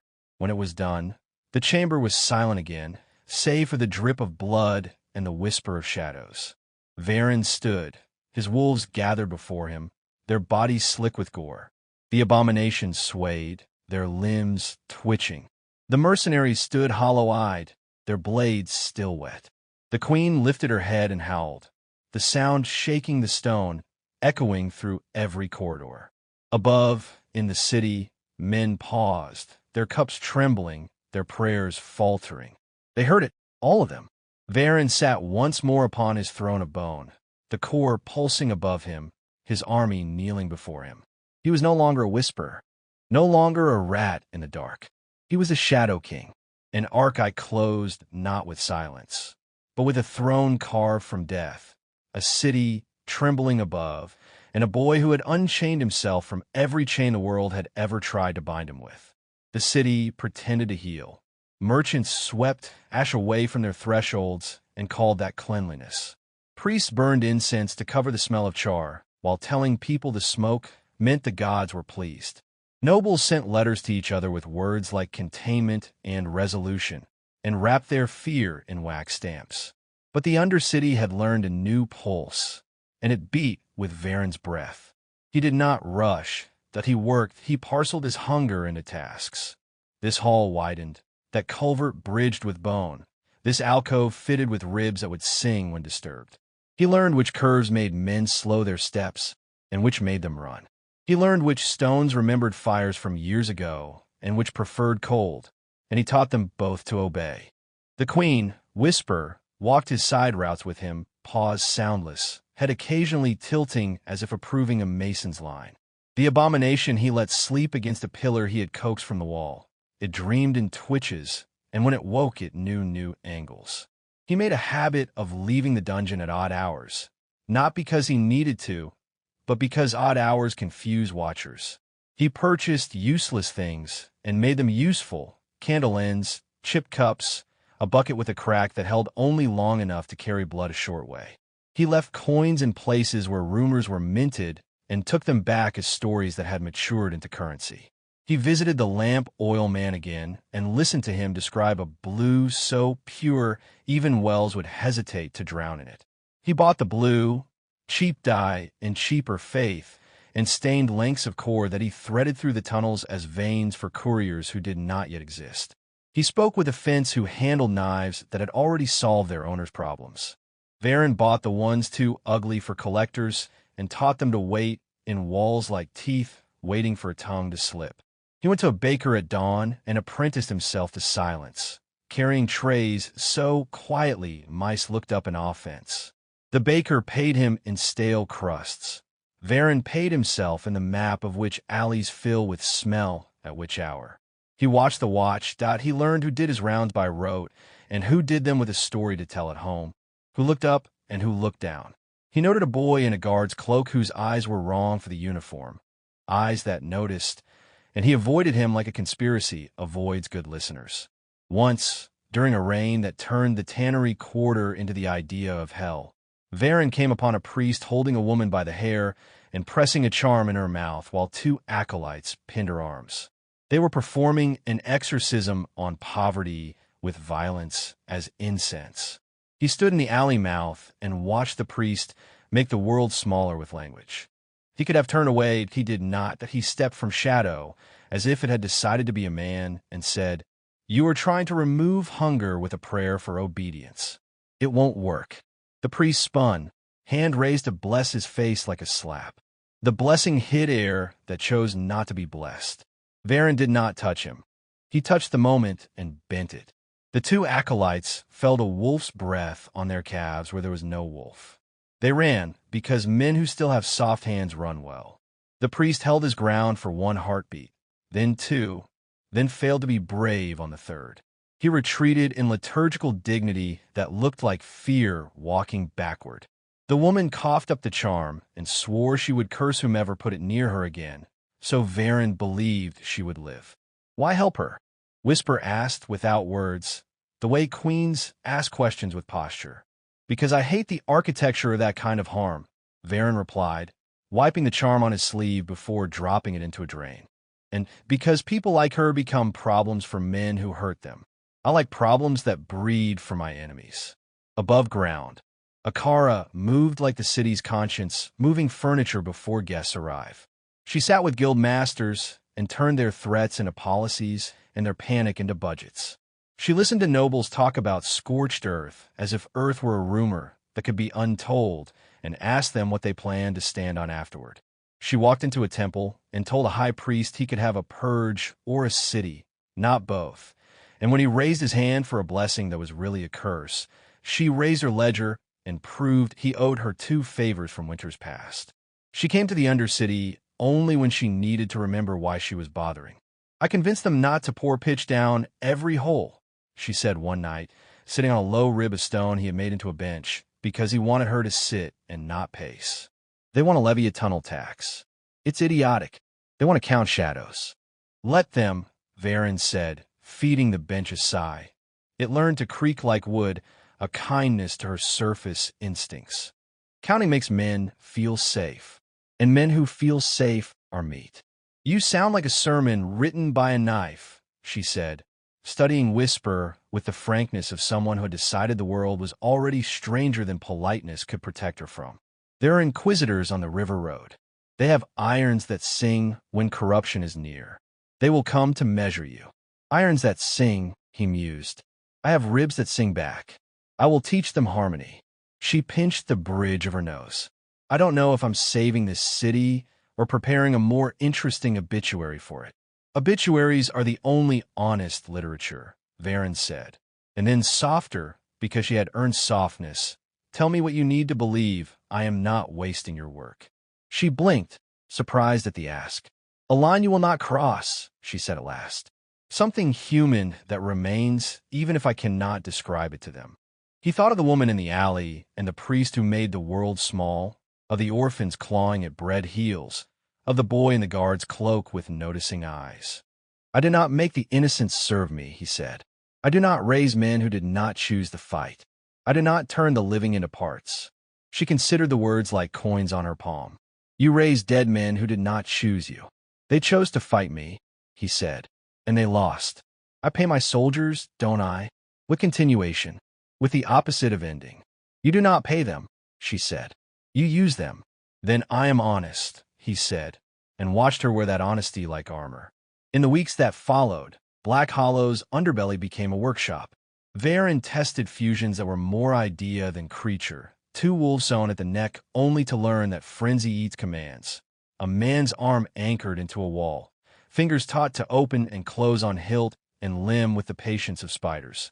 A ribcage widened into a harp that could be plucked by air to make sound that made men think they had heard their mothers call them to bed. He failed and cleaned and tried again. Failure taught better than fear. He marked the tunnels with symbols no one else saw. A notch here that meant turn light. A scratch there that meant water will help. A soot line that meant someone watched.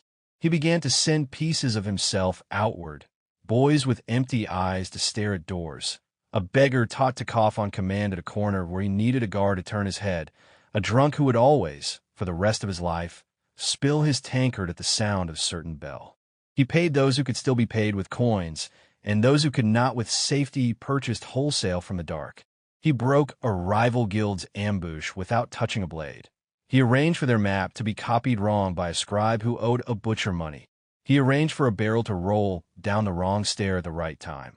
He arranged for 2 men who hated each other to walk side by side in a narrow corridor. They argued. The queen did not. She ended both arguments with equal eloquence. He walked the freight yard when the fog lay low and trains hissed like tired snakes. He listened to the rails sing a song about weight and distance and decided he liked trains because they moved like purpose. He watched a foreman accept a bribe and file it under procedure. He watched a porter carry a crate labeled salt fish as if it were full of glass. He marked both faces. That night, he sent a pair of wolves to follow the porter at a distance that made him feel lucky to be alive. The porter led them to a warehouse with a locked door that opened when you knocked to him, which Varen appreciated as an aesthetic choice. Behind the door was nothing he needed now, but someday he might need men who think locks are poetry. He began to visit the orphanage, not to be seen, but to stand in the alley and listen. The mistress's voice had grown fatter. She had learned to say God's will in 3 tones, pious, impatient, and bored.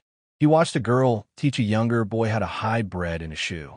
He approved that he started leaving loaves in the wrong places so they could learn there are better places. One evening, Runvar Kaldor appeared at the mouth of a tunnel with 2 guards and a tailor, because nobles bring tailors to wars they do not understand.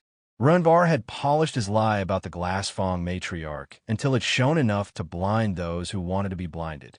He stood there like a man offering patronage to a thunderstorm. Blackmore, he called him the kind of tone men who get served used to speak to men who serve. I hear you have built something. I would see it. You would not, Varen said, still in shadow.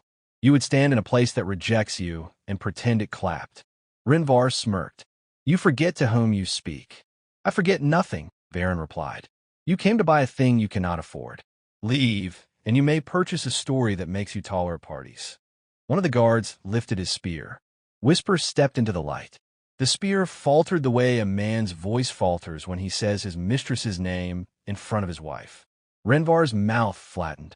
One day I will not ask. One day you will not come, Varen said. That day will be good for both of us. Renvar left, dignity stitched onto his back like a patch. The tailor glanced once at the darkness and then at the noble's hem and decided hems were safer than horizons.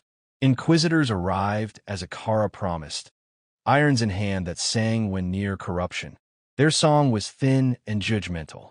Varen let them sing it dead, and while he taught the stone to hum back in a lower key that made the irons doubt themselves. He waited at the mouth of a chamber and watched a woman with a scar across her lip hold her iron still until it quieted. She had a soldier's patience and a mathematician's disdain for theatrics. She looked in a shadow and said, "If you can hear me, I'm not here for a purge. I'm here to see if this can be contained." He did not answer. She stood for a while longer and then left her iron on the floor like a coin on a grave. "Call me if you want to speak in a language that isn't sermons," she said, and walked away without turning her back, which is the only way to leave some rooms. He took the iron, and the iron learned not to sing in his presence. Small victories make good seeds. He bled in private. Not every binding ends with triumph and a new soldier. Some end with a hand that will not stop shaking for a day, or a vein that mutinies and clots where it shouldn't, or a fever that makes the world tilt and keeps tilting until you vomit it back into place. Once, he slumped against a wall and felt himself sliding toward an ending he had not chosen. Whisper lay her head across his lap and refused to move until his breath found the metronome again. He stroked her skull and promised nothing out loud. In that season, he refined the rule he had offered Akara into a law for himself. "I do not make the living into parts." That law cost him twice. Once when a slaver's cart overturned in a lane above his tunnels and men with knives came to cut the witnesses. He could have taken the slavers' bodies warm and spared sweat in the binding. He waited that he saved the witnesses first, a family who would never know his name, and afterward he used what remained. The second time, a dying watchman crawled to his culvert with his stomach opened like a window. The man whispered please to anyone listening. Varen listened that he held the man's hand while he died, because sometimes paying respect keeps your own debts from coming due too early. He did not raise him, that he let the city keep one of its ghosts. The rival guild across the river mounted a slow campaign against myth. They published broadsheets arguing that shadows could be explained by poor lighting and wolves by botched dog breeding. They hired poets to lampoon the child king below the cobbles. They filled taverns with songs that made his name punchlines. He smiled. Mockery breeds curiosity. Curiosity walks downstairs. He built a corridor that sounded like applause when a man ran down it. He built another that made even brave men want to crawl. He planted rumors about a shortcut to a treasure room that did not exist, and then built the room because rumors deserve to be rewarded when they behave. He put nothing in it but a chair and a mirror. Enough men broke there to make it worth the mortar. Akara brought him a list written on parchment that had been burned at one corner to make it look like it had survived something important. "Names of men who will try to kill you next," she said. "Kill them first," he said. "No," she snapped. "Make two of them trip each other. Save the third at the last minute and make him think you spared him. Let him become your rumor." He inclined his head. "You have learned my language." "No," she said. "I have remembered mine." The city's seasons turned. Summer heat drove smell out of hiding.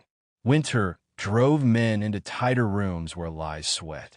Varen taught his wolves to move through snow without leaving a story and to break ice by looking at it, as if it owed them money. He struck deals with rivermen who believed in money more than gods. They carried small bone tokens stitched into rope whose only magic was sharp edges shaped like promises. He began to hear his name in places where names are weighed: pawn shops, bathhouses, side chapels. He did not correct pronunciation. He let men build a version of him they could survive thinking about. Meanwhile, beneath, he built the version they could not. One night a child went missing. That sentence happens in cities like rain happens in weather. But this child belonged to a woman who sold fish at a stall by the east gate, and once told a guard no, so clearly the word echoed. Varen liked echoes that he let the whisper find him. Boys had been taken into a tunnel mouth by men who thought the city would cover it with dust and time. The men were wrong about the city. It forgets, it does not cover.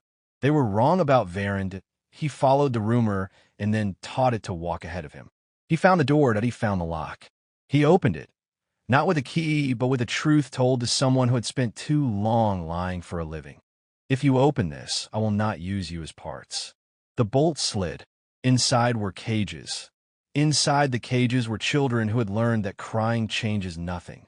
Inside the room were men who had learned that cruelty is cheaper than labor. Varen stepped in with no torch and no smile. He did not speak, that he let Whisper speak. It took seconds and an eternity. He opened the cages and sent the children up a stair he had not known existed a minute before. He did not tell them his name. He gathered the men who had taken them and laid them in a circle on the floor. He bound them into something that would never move again and would never stop watching the dark. He left them there to learn a different definition of eternity. The fish seller never found out who to thank. Akara guessed and did not say it aloud. The priest heard and called it a miracle without asking whose hands had been used. The Undercity learned he would protect small lives not because he was kind, but because small lives are mortar in the wall between him and the men who think ownership is theology. All of this, and he still had not taken a throne. Not officially, not with ceremony. He refused ceremony like a man refuses cheap wine. It gets in the way of work. But work shapes rooms accidentally into theaters. One evening, he returned from mapping a new red passage and found the hall outside the core lined on both sides with wolves whose heads were bowed. Abominations flanked the doorway like grotesque statues asked to be columns. The mercenaries he had raised stood in two ranks, blades reversed in a salute half remembered from a life they'd failed. Whisper waited in the center, eyes steady, breath slow. The core pulsed above, patient. No one had planned IT had been built by days. Varen walked between the lines and felt something settle on his shoulders that weighed nothing and everything. He did not sit. Not yet, that he stood before the stone that held the humming heart and placed his hand upon it. It did not hurt him this time. It welcomed him like architecture welcomes weight when it has been designed correctly. Behind him, the Undercity held its breath, and the city above, full of shouting and buying and sleeping and praying, did not hear the sound a chain makes when it admits it has always been a door. He said nothing that he needed no oath. He turned from the core and nodded. The room exhaled that he went back to work. Days in the Undercity stretched like molten glass, slow when he waited for a shape to settle, sharp when he pulled it too quickly. Varen learned patience in ways the guild could never teach. He discovered that if he carved a wall too neatly, men trusted it. But if he left it jagged, they walked faster, convinced collapse was waiting. He learned that wolves could be taught silence longer than human hearts could bear, and that silence, when broken by a single step, was deadlier than any scream. The core whispered to him at night. Not words, but images. Stone bending, rivers rerouted, graves unsealed. He dreamt of rooms that had not yet been carved and woke to find the plans etched faintly into his palms, as if the veins themselves remembered the dream. He followed those patterns, shaping chambers that seemed to want to exist before he touched them. His army grew not just in number, but in kind. From a single knight's corpse, he raised something that still carried the memory of armor and posture. It could not speak, but it stood straighter than the others, a sentinel with hollow eyes that made even the abominations keep their distance. From a wolf pack he bound together, he forged a beast with 3 heads that argued in snarls, but struck in unison. Each new creation stretched him thinner, made his blood throb in his ears and his eyes blur, but he endured. Pain was the grammar of his power, and he had become fluent. Above, the nobles plotted more openly. They sponsored tavern singers to weave jokes about the Cobble King into their verses, hoping laughter would erode fear. But laughter wears thin at night when doors creak and dogs whine at shadows. Mothers taught their children new prayers, but the prayers were short, as if longer words might draw attention from below. The guild grew bolder. They sent emissaries into the tunnels with banners raised, their armor polished as if light itself could be bribed. They shouted offers into the dark, gold, titles, pardons, if only the boy would kneel and serve. Varen did not answer. He let their voices echo off the stone until they sounded foolish even to themselves. When they left, he followed them in silence, his wolves padding just out of sight. He wanted them to wonder if their shadows had grown longer on their walk home. One emissary did not make it back. He had sneered too loudly, laughed too hard at his own bravery.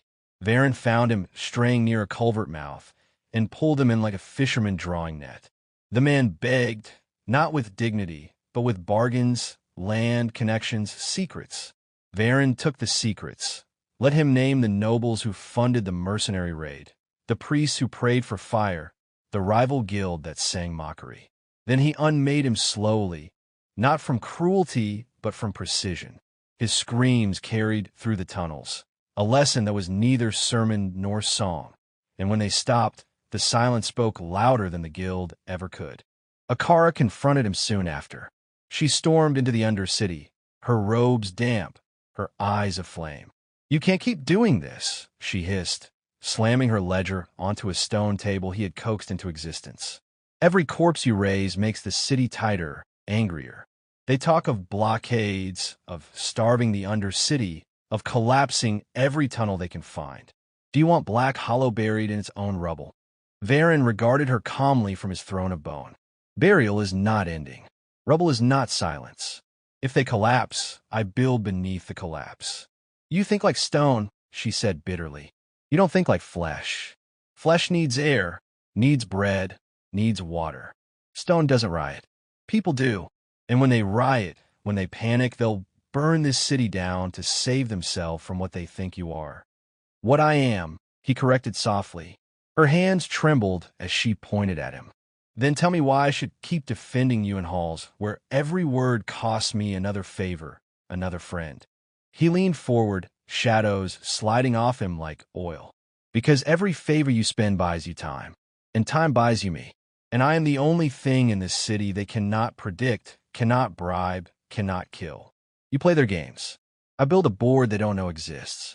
Together, we don't just survive. We decide." For a long moment, she said nothing. Her breath was ragged, her knuckles white. Then, slowly, she sank onto the bench he had shaped for her. "You terrify me," she whispered. "You should," he replied. That night, Varen walked the tunnels alone.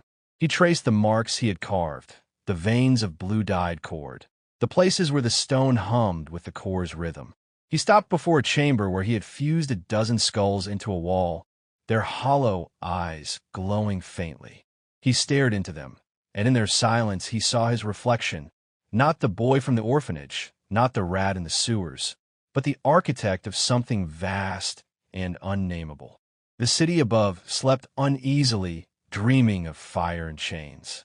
Below, Varen Blackmore dreamed of thrones, not as chairs but as cities, not as symbols but as systems. Thrones were not sat upon. Thrones were built, piece by piece, until men realized too late that they had been kneeling all along. And Black Hollow had already begun to kneel.